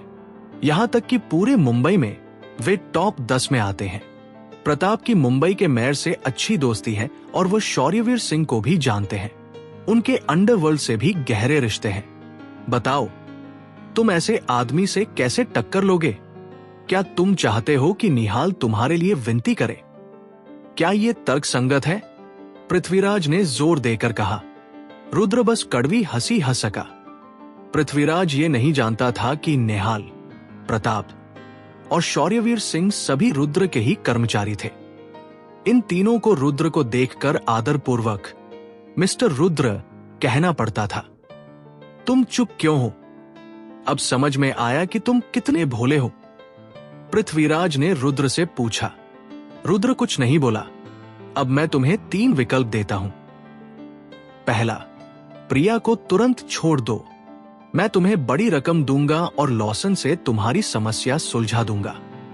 दूसरा विकल्प क्या है? रुद्र ने बिना सोचे पूछा। दूसरा, मौत का इंतजार करो। अगर तुम मेरी शर्तें नहीं मानते और लॉसन तुम्हें ढूंढने आए तो मैं तुम्हारी कोई मदद नहीं करूंगा। पृथ्वीराज ने रुद्र की ओर देखते हुए कहा। तो तीसरा विकल्प क्या है? रुद्र ने फिर पूछा। पृथ्वीराज ने गहरी सांस ली और कहा, तीसरा, मैं तुम्हारी मदद कर सकता हूं, लॉसन से भी, और प्रिया के साथ तुम्हारे रिश्ते को भी बचा सकता हूं। लेकिन तुम्हें मेरे साथ रहना होगा जब तक मुझे यकीन नहीं हो जाता कि तुम मेरी पोती का जीवन भर ख्याल रख सकते हो। पृथ्वीराज की बातें सुनकर रुद्र सब समझ गया। सीधे शब्दों में कहें तो पृथ्वीराज अब भी उसे कमतर समझता था और उसे ट्रेन करना चाहता था। अगर कोई आम आदमी ऐसी पेशकश सुनता तो शायद खुशी से मान जाता, लेकिन रुद्र अलग था। उसकी नजरों में चाहे वो मेहरा फैमिली हो या लॉसन फैमिली, कोई भी बड़ी फैमिली नहीं थी। उसे अपना वक्त पृथ्वीराज के साथ बर्बाद करने की कोई जरूरत नहीं थी। रुद्र पहले ही दुनिया का सबसे अमीर इंसान था। उसे जो करना था वह था प्रिया से शादी। बाकी सब चीजें उसके लिए निरर्थक थी। माफ कीजिए, लेकिन मैं आपके बताए तीनों विकल्पों में से कोई भी नहीं चुनना चाहता। जब पृथ्वीराज को लगा कि रुद्र बिना झिझक तीसरा विकल्प चुनेगा, उसी वक्त रुद्र ने जोर से कहा, क्या कहा तुमने? पृथ्वीराज ने अविश्वास से रुद्र की ओर देखा। मैंने कहा कि मैं कोई भी विकल्प नहीं चुनना चाहता, रुद्र ने दोहराया और फिर पलट कर जाने लगा। रुद्र, क्या तुम पागल हो गए हो? इसी पल प्रिया घर से दौड़ती हुई बाहर आई। उसने रुद्र को चमकती आंखों से देखकर चिल्लाई, रुद्र, तुम यहां क्या कर रहे हो? रुद्र ने प्रिया को देखकर हैरानी से पूछा। जब प्रिया ने रुद्र को घर से निकलते देखा तो वो यह जानने को उत्सुक हो गई कि पृथ्वीराज उससे क्या बात करना चाहते थे।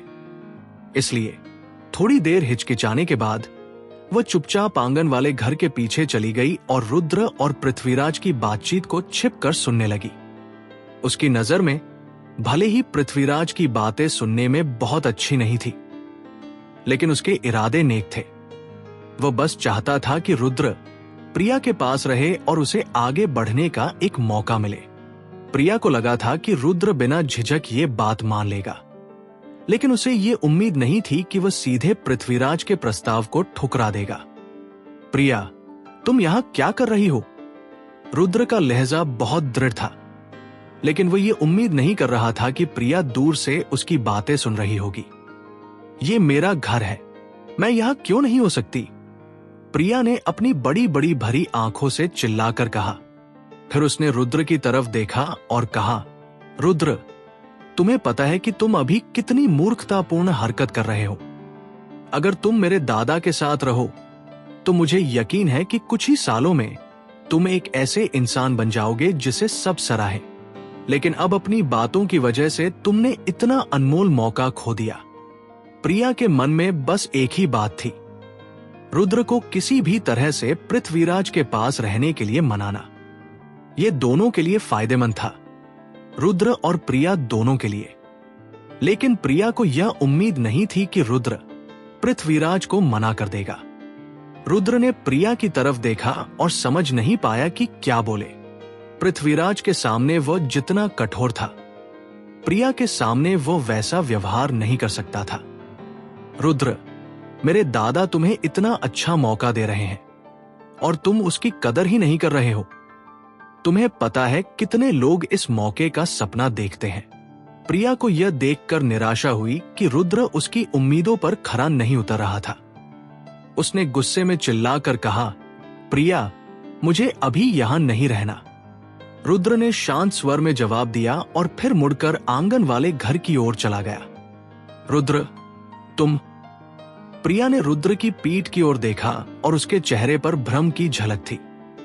वो कुछ कहने ही वाली थी, लेकिन तब तक रुद्र काफी दूर जा चुका था। इसे कहते हैं नालायक। पृथ्वीराज ने रुद्र को जाते देखा और ठंडी सांस छोड़ते हुए कहा, दादाजी, मुझे लगता है रुद्र बस थोड़ी देर के लिए भ्रमित हो गया होगा। वो आमतौर पर ऐसा नहीं है। कृपया आप उनकी बातों को दिल पर मत लीजिए। प्रिया जल्दी से पृथ्वीराज के पास आई और धीरे से बोली, प्रिया, तुमने अभी सुना होगा कि रुद्र ने मुझसे क्या कहा। यह बात इस पर नहीं टिकी कि मैं उसे मौका दूं या नहीं। बात यह है कि अगर मैं उसे मौका दूं भी तो वो उसे संभाल ही नहीं पाएगा। पृथ्वीराज ने बिना भाव के कहा, दादाजी। प्रिया कुछ कहने ही वाली थी कि पृथ्वीराज ने हाथ उठाकर उसे रोक दिया और कहा, प्रिया, अगर रुद्र बस गरीब होता और उसका कोई बैकग्राउंड नहीं होता तो कोई बात नहीं थी। आखिर हर किसी को जन्म से ही प्रतिष्ठा नहीं मिलती। लेकिन अगर वह मेरे साथ रहकर मुझसे कुछ सीखने को तैयार होता तो मैं यकीन दिला सकता था कि कुछ सालों में वो अपने दम पर खड़ा हो सकता था। लेकिन ये लड़का बहुत घमंडी है। उसे यह तक समझ नहीं है कि मैं उसे क्या मौका दे रहा हूं। मुझे तो ये सोचकर ही हैरानी हो रही है कि उसमें इतना घमंड कहां से आया। प्रिया वहीं खड़ी रह गई, बिल्कुल खाली नजरों से पृथ्वीराज की तरफ देखते हुए। उसे समझ नहीं आ रहा था कि अब क्या कहे। जाने दो, जब उसे समझ ही नहीं कि उसके लिए क्या अच्छा है तो उसे उसकी राह पर छोड़ दो। अब देर हो रही है। प्रिया, तुम भी वापस जाकर आराम करो। पृथ्वीराज ने हाथ हिलाकर कहा और आंगन वाले घर की ओर बढ़ गए। तो अब आप लॉस के बारे में क्या सोचते हैं? प्रिया ने तुरंत पूछा, जब उसने देखा कि पृथ्वीराज जा रहे थे। उन्होंने ये सुनकर हल्की सी सांस भरी और बिना किसी भाव के कहा, चाहे कुछ भी हो, रुद्र अभी भी तुम्हारा मंगेतर है। मैं उसे परेशानी में नहीं डालूंगा। मैं लॉसन परिवार से निपट लूंगा। लेकिन मैं तुम्हें बता देना चाहता हूं कि रुद्र तुम्हारे लायक नहीं है। प्रिया, तुम्हें अपने रिश्ते पर दोबारा विचार करना चाहिए। दादाजी, मुझे पता है। जब प्रिया को यह यकीन हो गया कि पृथ्वीराज फिर भी रुद्र की मदद करेगा तो उसके मन का भारी बोझ उतर गया। उसने जल्दी से सिर हिलाकर हामी भरी। पृथ्वीराज ने एक लंबी सांस ली और फिर आंगन वाले घर में चले गए। उधर प्रिया अकेले नदी किनारे खड़ी थी। वह चमकती हुई पानी की सतह को देख रही थी और भीतर से बहुत उलझन में थी। प्रिया की नजर में रुद्र इतना घमंडी व्यक्ति नहीं था, लेकिन आज का उसका व्यवहार कुछ अलग ही था। शायद रुद्र का आज का रवैया सच में प्रिया के लिए निराशाजनक था और उसे रुद्र की आदत पता थी। अगर उसने एक बार कोई निर्णय ले लिया तो फिर चाहे जो हो जाए वो अपना मन नहीं बदलता। इसलिए जब सब लोग आंगन से निकल गए तो प्रिया ने खुद पहल करके रुद्र से बात नहीं की। वहीं दूसरी तरफ यशवर्धन, मेहरा और सुमित्रा दोनों ही रुद्र से बहुत नाराज थे, क्योंकि उसने आज मेहरा परिवार के आंगन में उनकी बेइज्जती कर दी थी। दूसरी ओर माया, मेहरा और कणिका को रुद्र में बहुत दिलचस्पी थी और वे उससे बार बार पूछ रही थी कि उसे गिटार बजाना कैसे आता है। रुद्र ने बस एक टालने वाला जवाब दिया और कुछ नहीं। इस समय उसका ध्यान इस बात पर था कि वह आज की घटना के बारे में प्रिया को कैसे समझाए। जब सब लोग होटल लौटे तो रुद्र प्रिया के पीछे पीछे अपने आप ही चल पड़ा। जब सब चले गए तो रुद्र ने कहा, प्रिया, असल में मैंने तुम्हारे दादाजी से जो बात कही थी, तुम्हें मुझे कुछ समझाने की जरूरत नहीं है। प्रिया ने ठंडी आवाज में उसकी बात काट दी। तुम्हारी अपनी सोच है। अगर तुम मेरे दादाजी के पास नहीं रहना चाहते तो ये तुम्हारी आजादी है। मैं उसमें दखल देने वाली कौन होती हूं? रुद्र कुछ कह पाता उससे पहले ही प्रिया ने उसकी बात खत्म कर दी। मैं बस तुम्हें समझाना चाहता था, रुद्र ने निराश होकर कहा। तुम्हें मुझसे कुछ भी समझाने की जरूरत नहीं है। अब देर हो रही है। हमें कल दादाजी के जन्मदिन समारोह में भी जाना है। तुम जाकर आराम करो। इतना कहकर प्रिया पलटी और अपने कमरे की ओर चल दी। जब रुद्र ने देखा कि प्रिया कमरे में लौट गई है तो उसने भी भारी मन से एक लंबी सांस ली। उसे लगा था कि मेहरा स्टेट में जो कुछ हुआ उससे प्रिया की नजरों में उसकी छवि बदल जाएगी, लेकिन नतीजा इसके बिल्कुल उल्टा निकला। हालांकि मेहरा स्टेट का नाम थोड़ा देहाती सा लगता था, फिर भी ये नॉर्थ ईस्ट प्रोविंस के स्मिथ स्टेट जैसे विकसित बड़े शहरों में गिना जाता था। मेहरा स्टेट का खुद का एक सिटी सेंटर था और इसका विकास स्तर मुंबई से किसी भी तरह कम नहीं था। हालांकि मेहरा फैमिली आमतौर पर लो प्रोफाइल रखती थी, इसलिए बहुत से लोगों ने मेहरा फैमिली का नाम भी नहीं सुना था। अब तक मेहरा फैमिली में 10 से कम अरबती नहीं हुए थे। जब ये अरबती रिटायर होते थे तो उनमें से अधिकतर मेहरा स्टेट लौट आना पसंद करते थे। प्रिया के दादा पृथ्वीराज उन्हीं में से एक थे। समरेंद्र के दादा, जो लॉसन फैमिली के पूर्व प्रमुख भी थे, वह भी इसी तरह थे।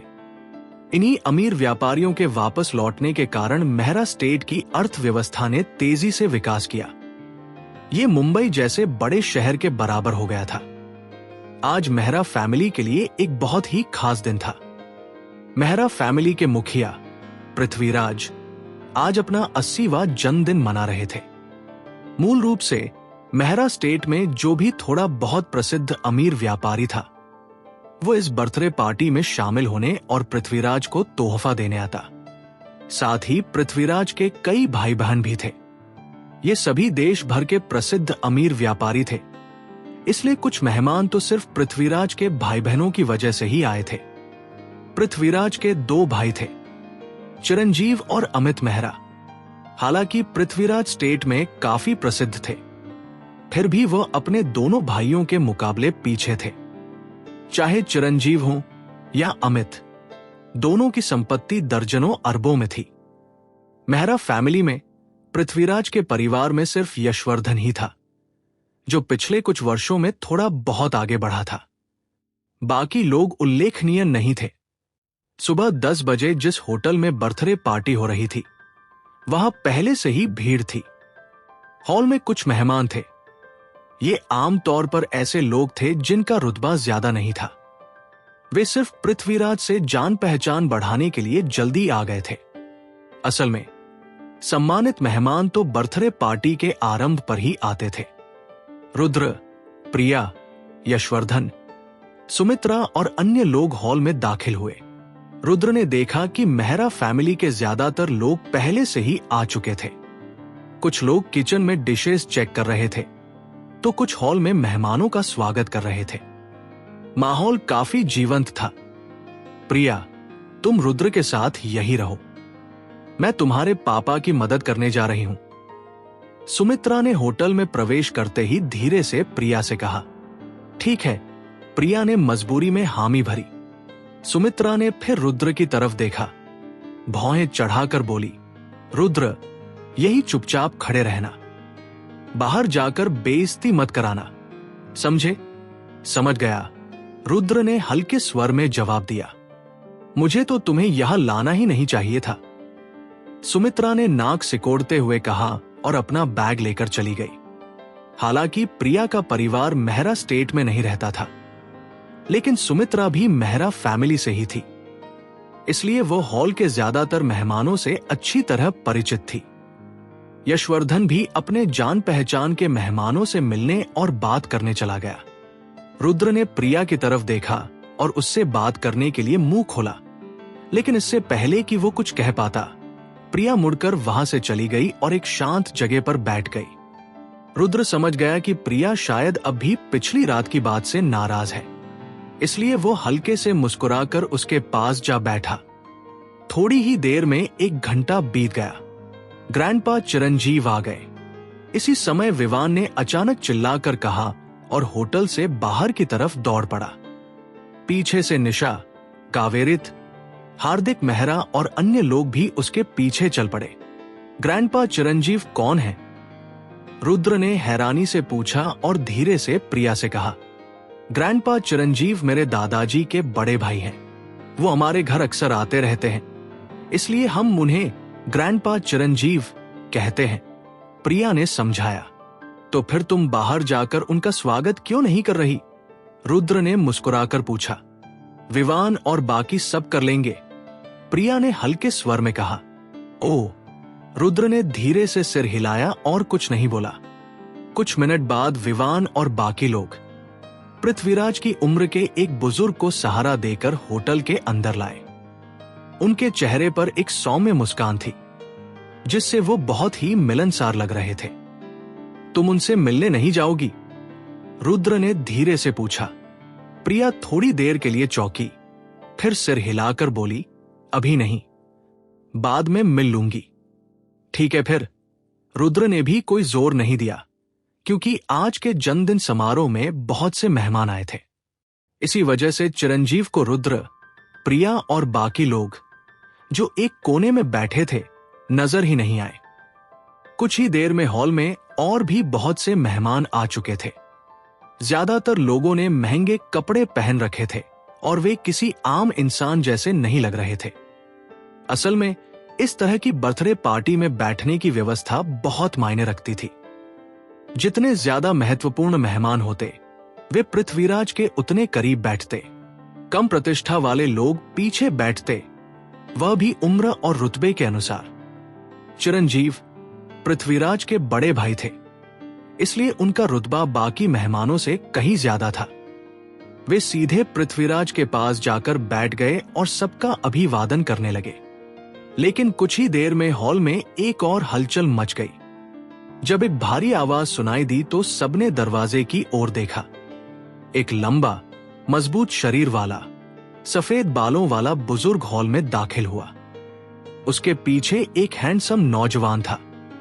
अमित इतनी देर से क्यों आया? चिरंजीव ने थोड़ा नाराज होकर कहा। वो हमेशा ऐसा ही करता है, कोई भी काम हो, आधा कदम पीछे रहता ही है, पृथ्वीराज ने हंसते हुए जवाब दिया और फिर अमित की तरफ बढ़ गए। चिरंजीव के विपरीत अमित ने किसी भी अन्य मेहमान का अभिवादन नहीं किया और सीधे पृथ्वीराज के पास जाकर बैठ गया। मुझे तो यकीन नहीं हो रहा, वासुदेव भी आया है। प्रिया की नजर अमित पर नहीं, बल्कि उसके साथ आए उस नौजवान पर थी, जिसे वो बड़ी उत्सुकता से देख रही थी। वासुदेव? रुद्र कुछ पल के लिए चौंक गया, फिर उसने भौहें चढ़ाई और पूछा, क्या तुम इस इंसान को जानती हो? प्रिया ने ठंडे स्वर में जवाब दिया, बिल्कुल जानती हूं। वासुदेव ग्रैंडपा चिरंजीव का सबसे बड़ा पोता है। मैंने उसे एक बार देखा था, जब मेरे ग्रैंडपा अमित ने जन्मदिन की दावत दी थी। फिर उसकी आंखों में एक अजीब सी चमक उभरी। रुद्र ने उसका हाव भाव देखकर पूछा, क्या हुआ? प्रिया ने सिर हिलाते हुए कहा, कुछ नहीं। तभी कणिका और माया रुद्र के पास आई और धीरे से बोली, वासुदेव कोई आम आदमी नहीं है। रुद्र चौंक गया। कैसे? कणिका बोली, हालांकि मेहरा फैमिली बहुत समृद्ध है, लेकिन चाहे वो मेरे दादा हों या उनके 2 भाइयों के परिवार, सब के सब व्यापारी हैं। ज्यादातर लोगों ने व्यापार से ही करियर शुरू किया। बहुत ही कम लोग सरकारी सेवा में गए, और अगर गए भी तो कोई बहुत बड़ी उपलब्धि नहीं मिली। लेकिन वासुदेव अलग था। कणिका थोड़ी देर रुकी और फिर बोली, वासुदेव चिरंजीव के परिवार का एक आम सा बच्चा था। उसमें बचपन में कोई खास प्रतिभा नहीं दिखती थी, इसलिए सब उसे नजरअंदाज करते थे। लेकिन किसी ने नहीं सोचा था कि यही बच्चा फौज में जाने का फैसला करेगा। फौज। रुद्र के चेहरे पर हैरानी उभर आई। उसने बहुत से अमीर घरानों के बच्चों को देखा था, पर कोई भी फौज में जाने का रास्ता नहीं चुनता, क्योंकि वहां का जीवन बहुत कठोर होता है, जो आम इंसान के लिए भी आसान नहीं होता। गरीब परिवार का बच्चा तो झेल सकता है, लेकिन वासुदेव जैसे किसी अमीर वारिस के लिए यह बहुत मुश्किल होता है। कणिका ने बताया, जब वासुदेव फौज में था तो उसकी मुलाकात एक बहुत ही ताकतवर व्यक्ति से हुई। फौज छोड़ने के बाद उस बड़े अधिकारी ने उसे अपने साथ रख लिया, और सिर्फ कुछ सालों में वासुदेव एक मामूली ड्राइवर से मुंबई का प्रभावशाली मंत्री बन गया। रुद्र ध्यान से सुनता रहा। तभी हार्दिक मेहरा वहां आ गया और ठंडे स्वर में बोला, इसमें घमंड करने जैसा क्या है? वासुदेव तो बस अपनी किस्मत का फायदा उठा रहा है। प्रिया ने बिना किसी हाव भाव के कहा, हार्दिक, मुझे लगता है तुम बस जल रहे हो क्योंकि सारा ध्यान वासुदेव ने खींच लिया है। कल रात हार्दिक के पिता मोहन मेहरा ने रुद्र के पक्ष में कुछ नहीं कहा था, इसलिए प्रिया नाराज थी। अब उसके शब्दों में थोड़ी कटुता थी। हार्दिक हंस पड़ा और फिर धीमे स्वर में रुद्र से बोला, मानता हूं कि मैं वासुदेव से कमतर हूं, लेकिन फिर भी तुम्हारे जैसे निकम्मे मंगेतर से तो अच्छा ही हूं। तुम्हें कैसे पता कि तुम रुद्र से बेहतर हो? प्रिया की बड़ी बड़ी नम आंखें क्रोध और शर्म के मिले जुले भाव से खैल गई। हार्दिक ने हंसते हुए कहा, चाहे मेरी हालत कितनी भी खराब हो, एक डिलीवरी बॉय से तो बेहतर ही हूं। और फिर वो वहां से चला गया। माया ने हैरानी से कहा, आज हार्दिक को क्या हो गया है? ऐसा लग रहा है जैसे उसके मुंह में जहर भर गया हो। कणिका बोली, अगर वासुदेव यहां नहीं होता तो हार्दिक ही मेहरा फैमिली का सबसे होनहार बच्चा माना जाता। लेकिन अब उनके बीच का फर्क बहुत बड़ा है, इसलिए उसे गुस्सा आ रहा है। माया ने चिढ़कर कहा, पर उसका मूड हमारे लिए क्यों जहर बन गया? रुद्र ने बिना कोई प्रतिक्रिया दिए हार्दिक की पीठ की ओर देखा और चुपचाप आंखें सिकोड़ ली। ठीक है, प्रिया ने कहा, जन्मदिन की पार्टी शुरू होने वाली है, अंदर चलते हैं। और ऊंची एड़ियों की आवाज के साथ होटल के भीतर चली गई। कुछ देर बाद प्रिया और बाकी लोग उस टेबल पर बैठे जो पृथ्वीराज और अमित से कुछ दूरी पर थी। मेहरा फैमिली के जूनियर सदस्य होने के कारण हार्दिक और वासुदेव को भी रुद्र और बाकी लोगों के साथ बैठना पड़ा। पृथ्वीराज, अमित, चिरंजीव और उनके पुराने दोस्त एक अलग टेबल पर बैठे थे। वहीं यशवर्धन, मोहन और बाकी मध्य वयस्क लोग दूसरी टेबल पर थे। रुद्र ने देखा कि वासुदेव एकदम शांत बैठा था। उसने न तो हार्दिक, प्रिया या बाकी लोगों से कोई बात की, ना ही चेहरे पर कोई भाव दिखाया, बस आंखें बंद करके आराम कर रहा था। विवान ने उससे बात करने की कोशिश की, पर वासुदेव ने आंखें तक नहीं खोली। विवान समझ गया और चुप हो गया। जब जन्मदिन की पार्टी शुरू हुई तो मेहमान एक एक कर हॉल में आने लगे। ऐसे मौकों पर ही किसी परिवार की असली प्रतिष्ठा नजर आती है। पर रुद्र को जो बात सबसे चौंकाने वाली लगी वह यह थी कि जो मेहमान पृथ्वीराज के जन्मदिन पर आए थे वे असल में चिरंजीव और अमित के लिए आए थे। ऐसा लग रहा था जैसे आज का जन्मदिन पृथ्वीराज का नहीं बल्कि चिरंजीव और अमित का हो।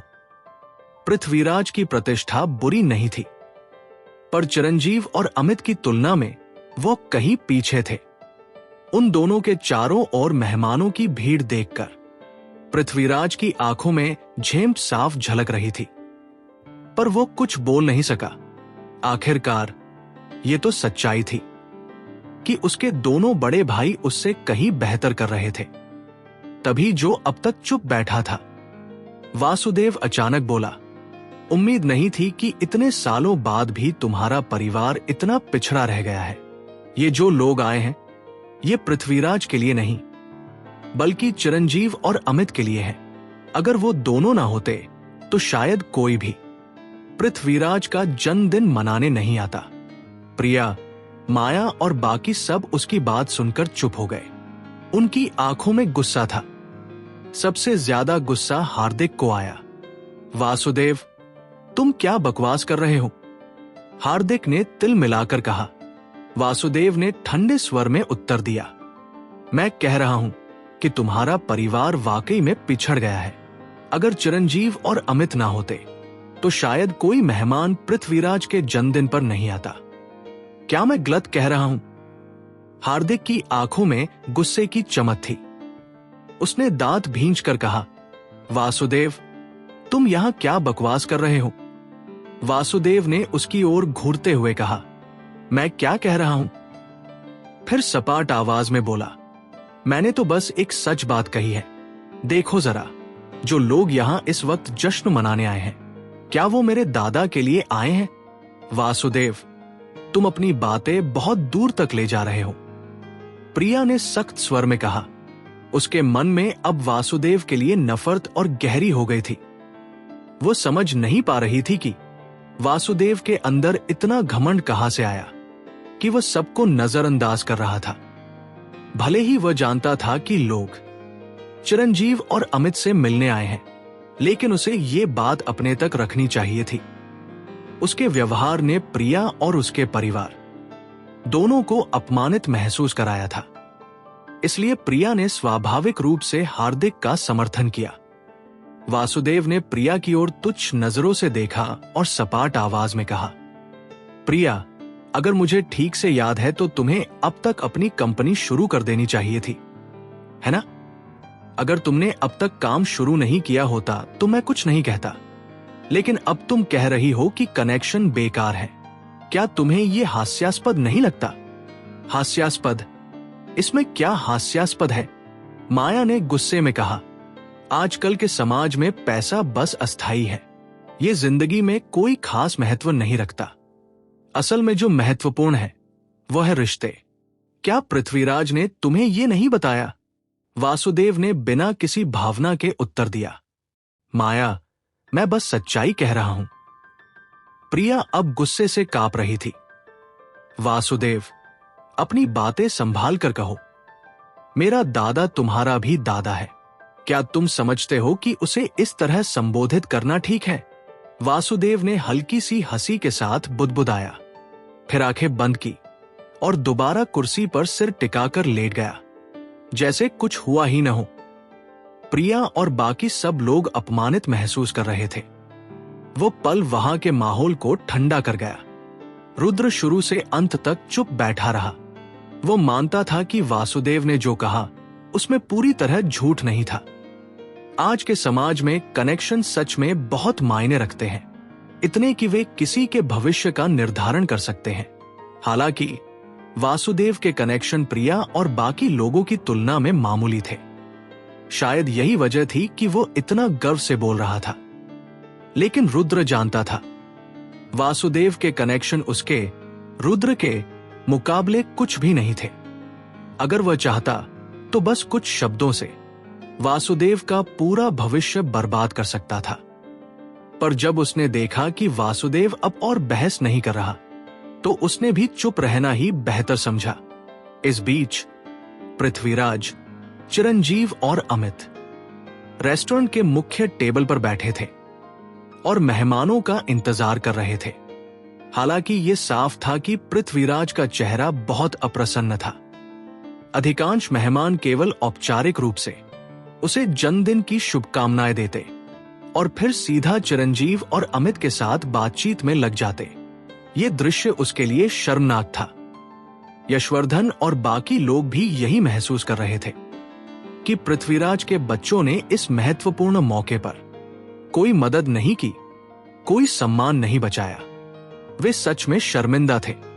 तभी रेस्टोरेंट के रिसेप्शन से आवाज आई, एलिको ग्रुप के सीईओ मिस्टर चंद्रेश आ गए हैं। ये सुनते ही सबकी नजरें दरवाजे की ओर मुड़ गई। कुछ समृद्ध व्यक्ति काले सूट और टाई में मुस्कुराते हुए अंदर प्रवेश कर रहे थे। जब पृथ्वीराज ने सामने से आते हुए मध्यम आयु के उस व्यक्ति को देखा तो उसके चेहरे पर एक सच्ची मुस्कान खिल गई। मिस्टर चंद्रेश मुंबई से थे और पहले पृथ्वीराज के साथ काम कर चुके थे। जब पृथ्वीराज ने मिस्टर चंद्रेश को अंदर आते देखा तो उसके चेहरे पर एक राहत भरी मुस्कान उभर आई। उसे लगा आखिर कोई तो उसके लिए आया है। वो तुरंत उठ खड़ा हुआ, चेहरा खुशमिजाज बना लिया और तेज कदमों से उनकी ओर बढ़ गया। मैंने नहीं सोचा था कि आप खुद यहां आएंगे मिस्टर चंद्रेश। मुझे खेद है कि आपको इतनी दूर से आना पड़ा, पृथ्वीराज ने हाथ जोड़ते हुए विनम्रता से कहा। मिस्टर चंद्रेश ने हल्की सी मुस्कान दी, लेकिन उनकी आंखों में कोई आत्मीयता नहीं थी। क्या कह रहे हो पृथ्वीराज? तुम्हारा 80वां जन्मदिन है, मैं कैसे नहीं आ सकता? उन्होंने बहुत उदासीन स्वर में जवाब दिया और बिना कुछ और बोले सीधा अमित की ओर मुड़ गए। अमित, मुझे खेद है, मैंने तुम्हारे भाई के जन्मदिन के बारे में अभी अभी सुना, इसलिए थोड़ी देर से आया, मिस्टर चंद्रेश ने लगभग फुसफुसाते हुए कहा। कोई बात नहीं, आप ठीक समय पर आए हैं, अमित ने मुस्कुराते हुए उत्तर दिया। हाल ही में कैसे हो? क्या तुम्हें उन जड़ी बूटियों के बारे में जानकारी मिल गई जिनके लिए मैंने कुछ दिन पहले कहा था? मिस्टर चंद्रेश की आवाज में अब अपनापन और उत्साह था। उनकी बातचीत शुरू हुई और उनके चेहरों पर वही आत्मीयता लौट आई जो कुछ पल पहले पृथ्वीराज तलाश रहा था। पृथ्वीराज वहीं खड़ा रह गया, उसका चेहरा धीरे धीरे विकृत होता गया। आंखों में गुस्सा, होठों पर अपमान की छाया और भीतर एक कसक जो शब्दों में नहीं थी। वो ये मानने को तैयार नहीं था कि मिस्टर चंद्रेश उसके लिए नहीं बल्कि उसके छोटे भाई अमित के लिए आए थे। उसे डर था कि ये जन्मदिन जो उसकी प्रतिष्ठा का प्रतीक होना चाहिए था, अब उसकी बेइज्जती का मंच बन जाएगा। दूसरी ओर वासुदेव ने यह सब देखा और अपने होठों के कोनों में एक व्यंग्यपूर्ण मुस्कान समेट ली। उसकी आंखों में तिरस्कार साफ झलक रहा था, जैसे वो सबको ये याद दिला रहा हो कि ये वही बात थी जो उसने कुछ देर पहले कही थी। प्रिया, माया, हार्दिक और बाकी सब चुपचाप बैठे रहे। उनके चेहरों पर निराशा थी, पर शब्द नहीं। वे अपमानित महसूस कर रहे थे, फिर भी प्रतिवाद करने की हिम्मत किसी में नहीं थी, क्योंकि भीतर से वे जानते थे वासुदेव की बातों में सच्चाई थी। अब हॉल में लगातार भीड़ बढ़ती जा रही थी।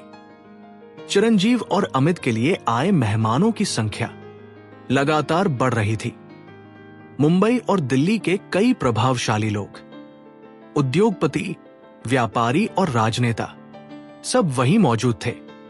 ये पूरा आयोजन, जो मूल रूप से पृथ्वीराज के जन्मदिन का था, धीरे धीरे एक सम्मान समारोह बन गया और वह सम्मान चिरंजीव और अमित के इर्द गिर्द घूमने लगा। दूसरी ओर पृथ्वीराज की टेबल लगभग खाली थी। कुछ रिश्तेदार और परिचित बैठे थे जो औपचारिक मुस्कान के अलावा कुछ नहीं कह पा रहे थे। हार्दिक और प्रिया के चेहरों पर ग्लानि थी। वे जानते थे कि आज का दिन उनके परिवार की प्रतिष्ठा को और नीचे खींच ले गया है। यशवर्धन ने धीरे से कुर्सी पर झुकते हुए कहा, काश मैंने अपने बिजनेस पार्टनर्स को बोला। प्रिया, क्या तुमने मुझसे पूछा था कि कनेक्शन का क्या फायदा है? अब तुम्हें इसका महत्व समझ में आ गया होगा, है ना? वासुदेव ने देखा कि ज्यादातर मेहमान आ चुके थे और वह अचानक खड़ा हो गया। उसने प्रिया से यह सवाल किया। यह स्पष्ट था कि वह इस मौके का उपयोग उन्हें एक शिक्षा देने के लिए करना चाहता था। प्रिया जवाब देने ही वाली थी कि रुद्र ने पूछा, क्या ये लोग तुम्हारे दादा ने बुलाए थे? क्या वे कनेक्शन माने जाते हैं? वासुदेव एक पल के लिए रुक गया। उसकी आंखों में उलझन का भाव था। रुद्र नहीं चाहता था कि वो वासुदेव और हार्दिक के बीच के संघर्ष में शामिल हो, क्योंकि इसका उससे कोई लेना देना नहीं था। दूसरी ओर वासुदेव ने लगातार प्रिया का अपमान किया, जिससे रुद्र को गुस्सा आया। इसलिए उसने वासुदेव को रोक लिया। वासुदेव को रुद्र की बात सुनकर हैरानी हुई। फिर उसने सिर घुमाया और सख्त लहजे में कहा, तुमने मुझे क्या कहा अभी? मैंने पूछा था तुम्हारे दादा ने यहां किस तरह के कनेक्शन लाए हैं।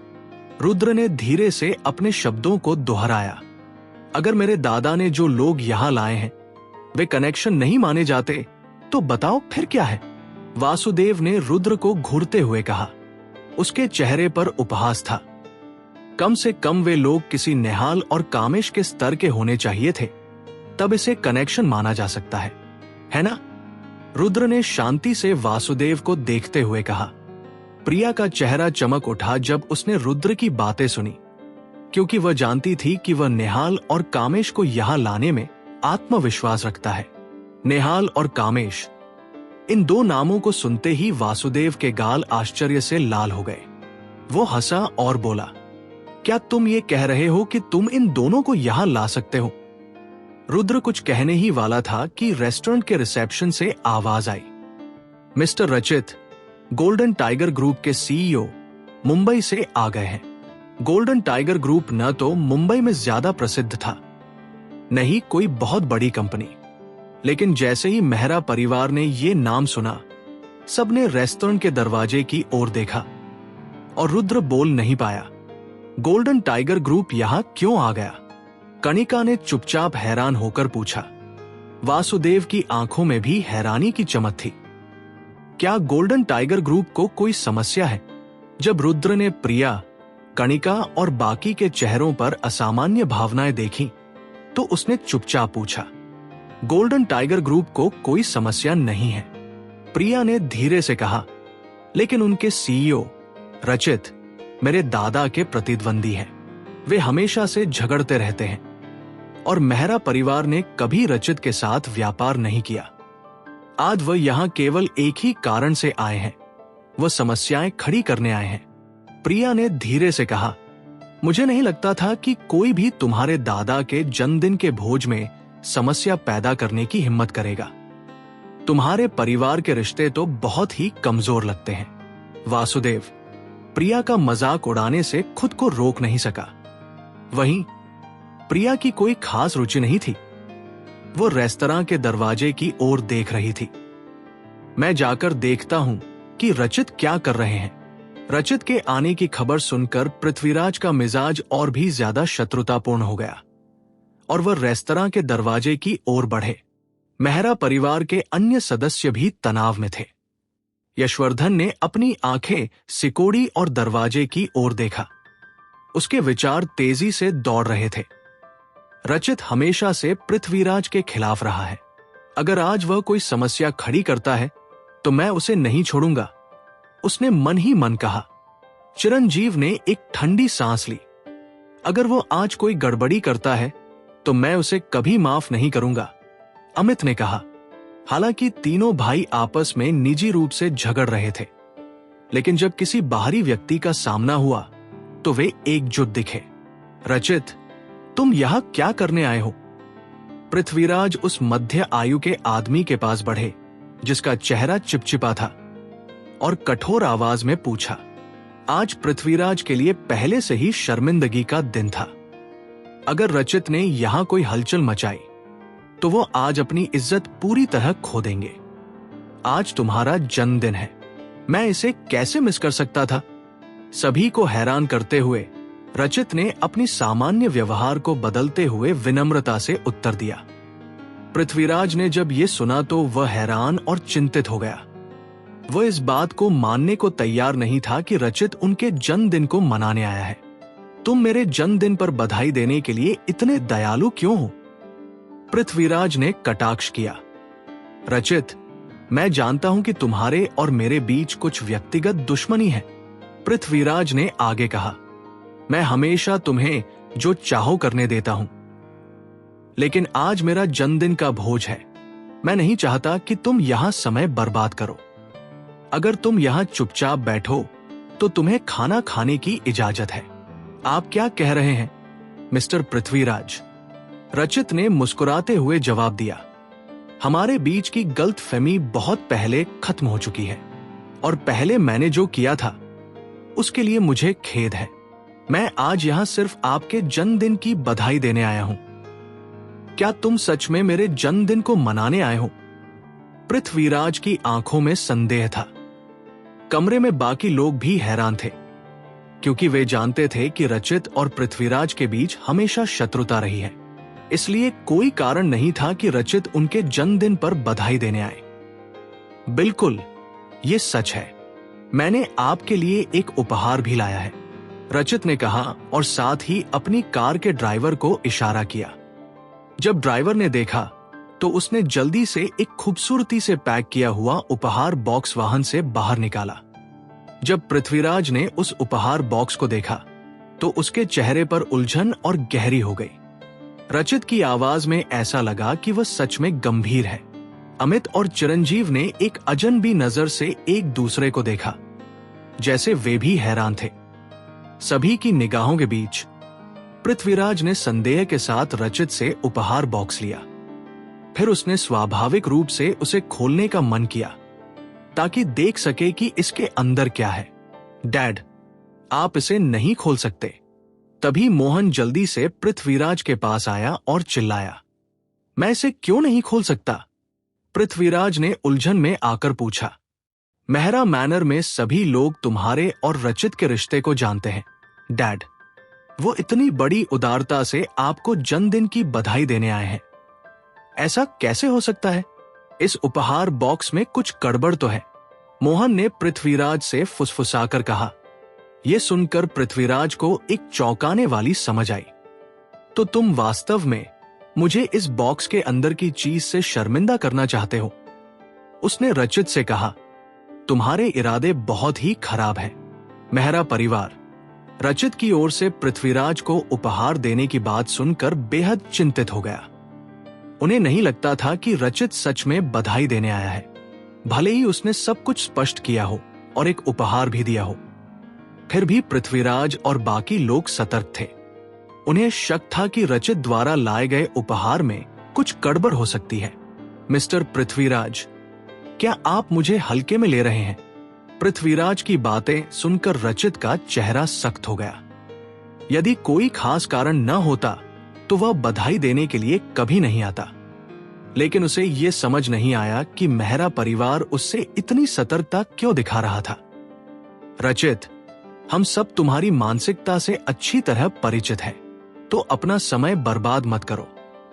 मैं तुम्हारा उपहार स्वीकार नहीं करूंगा। उठो और अपने लोगों के साथ चले जाओ, पृथ्वीराज ने कठोर स्वर में कहा और उसका चेहरा गंभीर हो गया। रचित ने पृथ्वीराज को 2 सेकंड तक देखा, फिर बिना कुछ कहे उपहार बॉक्स वापस लिया और सबके सामने उसे खोला। जैसे ही उपहार का पैकेट खुला, सामने जेडाइट का एक शानदार टुकड़ा निकला। जब पृथ्वीराज ने उसे देखा तो वो हैरान रह गया। उसे बिल्कुल भी अंदाजा नहीं था कि रचित वास्तव में बधाई देने आया होगा, क्योंकि अगर वह समस्या खड़ी करने आता तो क्या वो इतना महंगा उपहार लेकर आता? ये जेडाइट का टुकड़ा कम से कम कई मिलियन डॉलर का था। ये नजारा देखकर पूरा मेहरा मैनर सन्न रह गया। मिस्टर पृथ्वीराज, रचित ने मुस्कुराते हुए कहा, क्या आप अब भी ये सोचते हैं कि मैं यहां परेशानियां करने आया हूं? पृथ्वीराज ने उसे देखा और अपनी भावनाओं को व्यक्त नहीं कर पाया। उसे ये बहुत अद्भुत और अविश्वसनीय लग रहा था। रचित, तुम आखिरकार क्या करना चाहते हो? उसने हकलाते हुए पूछा। मिस्टर पृथ्वीराज, मेरे पास कोई और योजना नहीं है। मैं आज बस आपको बधाई देने आया हूं।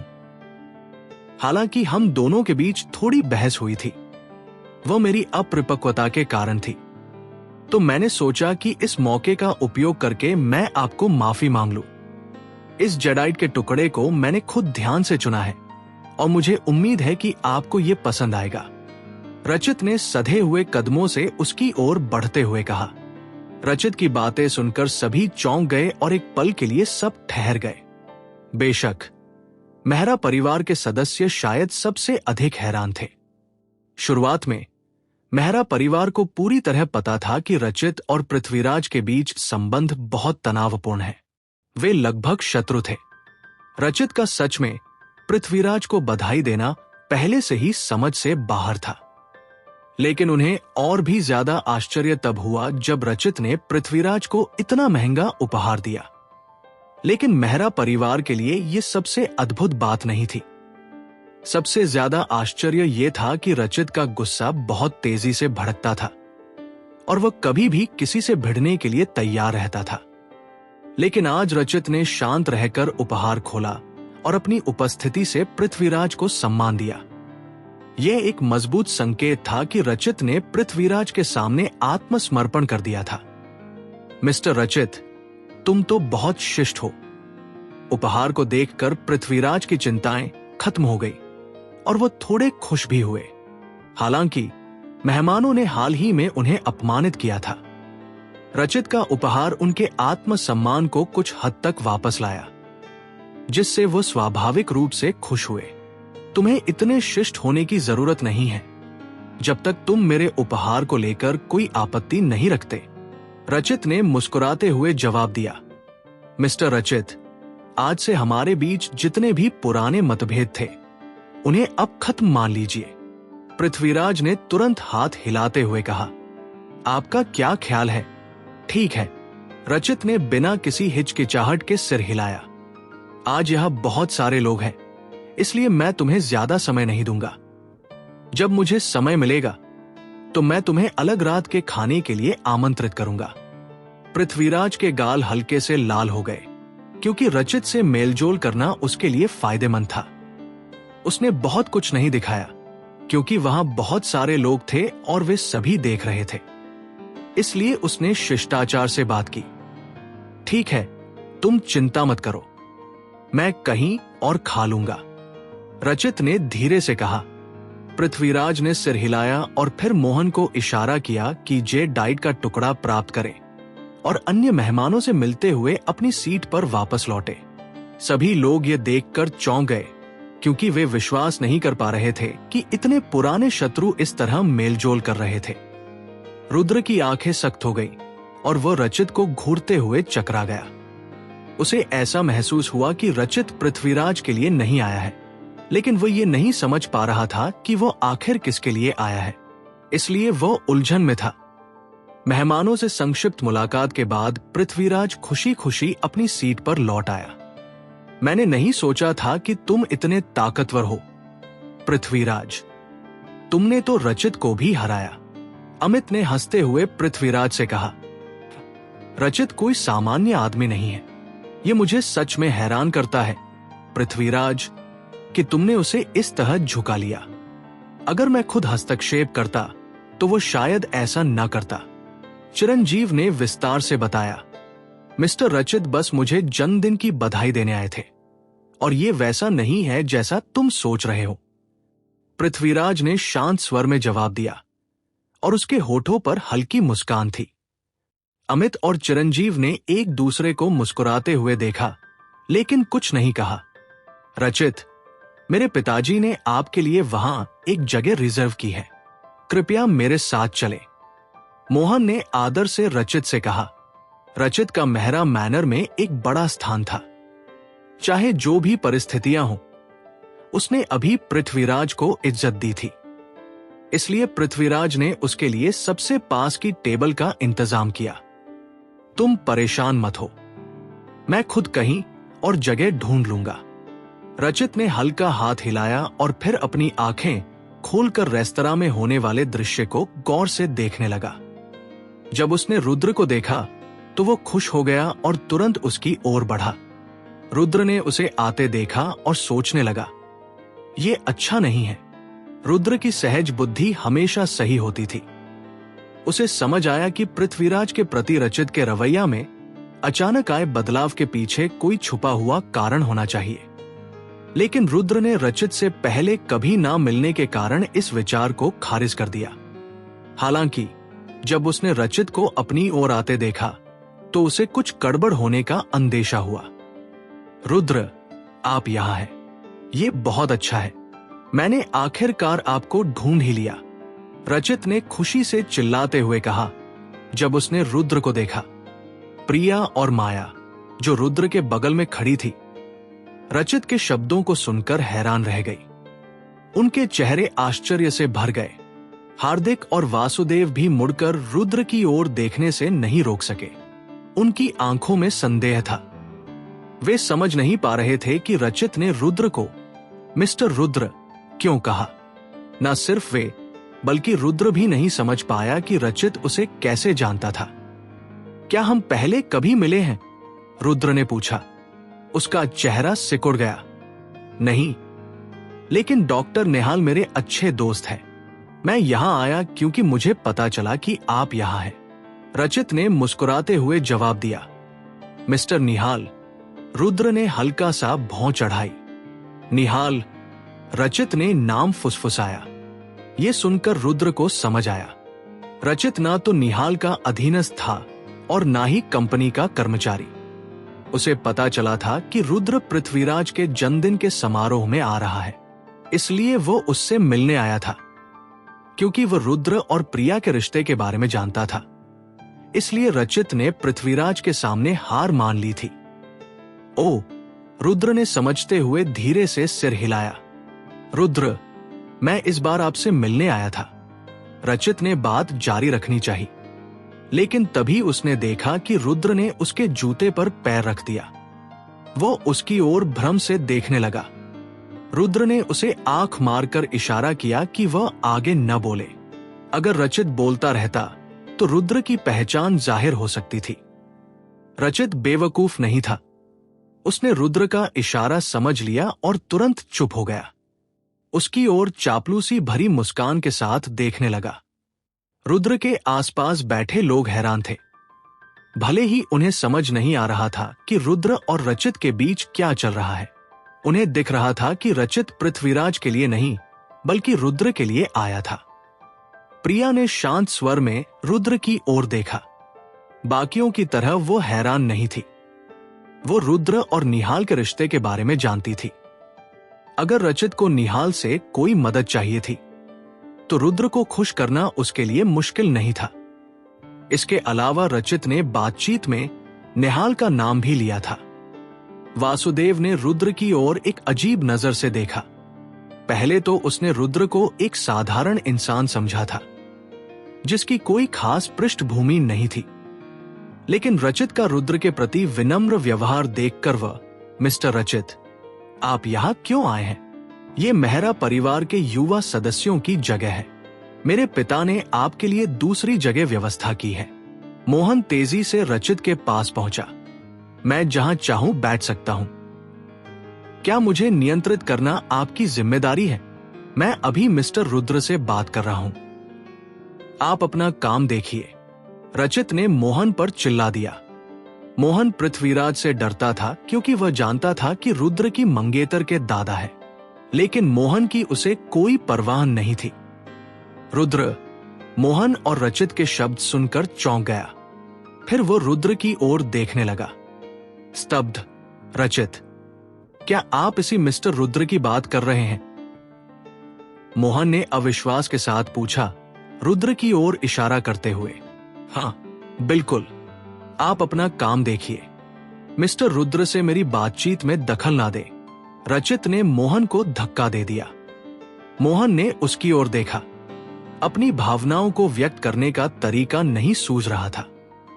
वो मुड़ा और जाने के लिए तैयार हो गया। मिस्टर रुद्र, आप भी यहां हैं। मैंने आपको ढूंढ ही लिया। लेकिन जैसे ही मोहन ने कदम बढ़ाया, उसे एक और आवाज सुनाई दी। वह चौंका और मुड़कर देखा।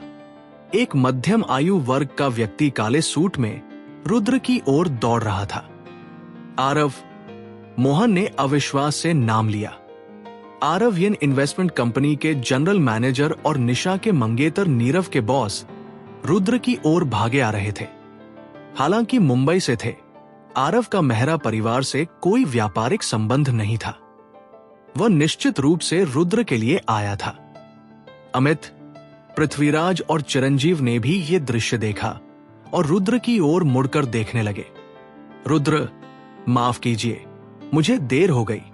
आरव हाफते हुए रुद्र के पास पहुंचा। तुम यहां क्यों आए हो? रुद्र ने बैठे बैठे निराश होकर पूछा।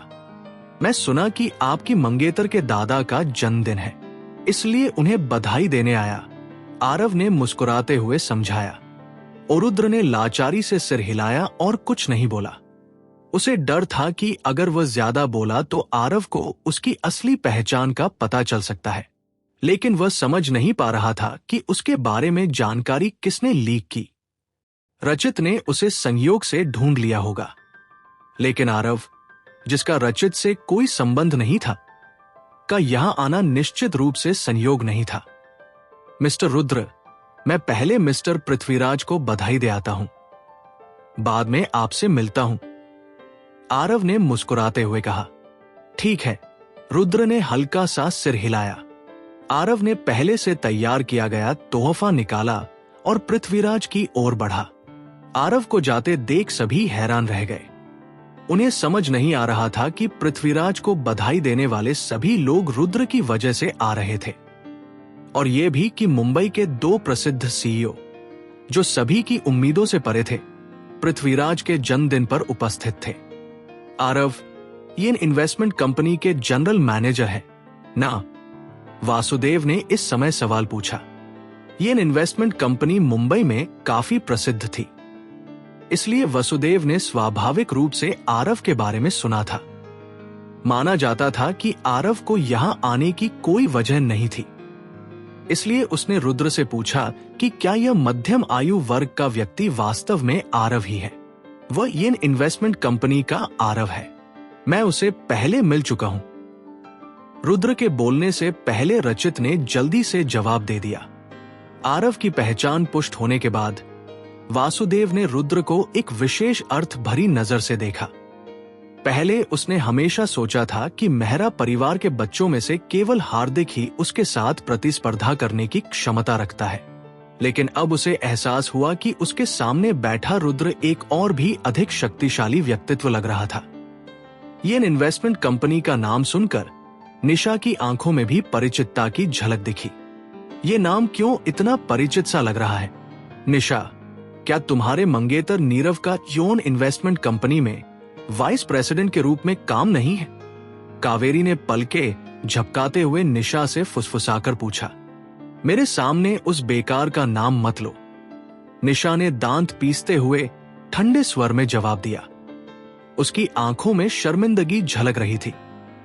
इस बार वो खुद पर बेहद शर्मिंदा महसूस कर रही थी। पहले वह नीरव की पृष्ठभूमि का इस्तेमाल प्रिया के सामने दिखावा करने के लिए करती थी, लेकिन उसे कैसे पता होता कि जिस रुद्र को वो हमेशा नीचा समझती थी, उसे येन इन्वेस्टमेंट कंपनी के मालिक आरव ने मिस्टर रुद्र कहकर संबोधित किया होगा। वो सोचती थी कि रुद्र एक लॉजर है, लेकिन अब उसे एहसास हुआ कि असली लॉजर वह नहीं बल्कि नीरव था। दोनों पुरुषों के बीच का अंतर इतना बड़ा था कि निशा को इसे स्वीकार करना पड़ा। मुझे उम्मीद नहीं थी कि रुद्र इतना प्रभावशाली होगा, यहां तक कि आरव जैसे व्यक्ति को भी जानता होगा। प्रिया ने उस दिन निश्चित रूप से मेरा मजाक उड़ाया होगा। वह जितना सोचती उतना ही उसे उस दिन का अपना व्यवहार शर्मनाक लगता। इस बीच रुद्र का चेहरा निराशा से भरा था। वो लगातार सोच रहा था कि प्रिया को बाद में ये सब कैसे समझाएगा। दूसरी ओर आरव मुस्कुराते हुए पृथ्वीराज के पास गया और बोला, मिस्टर पृथ्वीराज, इन्वेस्टमेंट कंपनी की तरफ से आपके जन्मदिन की हार्दिक शुभकामनाएं। ये कहकर उसने पृथ्वीराज के सामने गहरा झुककर प्रणाम किया। कम से कम $1 अरब डॉलर की संपत्ति वाला यह अरबपति पृथ्वीराज के सामने झुक रहा था। यह ध्यान देने योग्य था कि अमित और चिरंजीव की संयुक्त संपत्ति भी शायद आरव से अधिक नहीं होगी, जबकि पृथ्वीराज तो तीनों में सबसे कम संपन्न थे। मिस्टर आरव, आप क्या कर रहे हैं? जल्दी उठिए, मैं इसे स्वीकार नहीं कर सकता। पृथ्वीराज आरव के इस व्यवहार से चौंक गया और तुरंत उसकी ओर बढ़ा। उसे उठाने के लिए हाथ बढ़ाया। मिस्टर पृथ्वीराज, मेरे जैसे छोटे व्यक्ति का आपको प्रणाम करना उचित ही।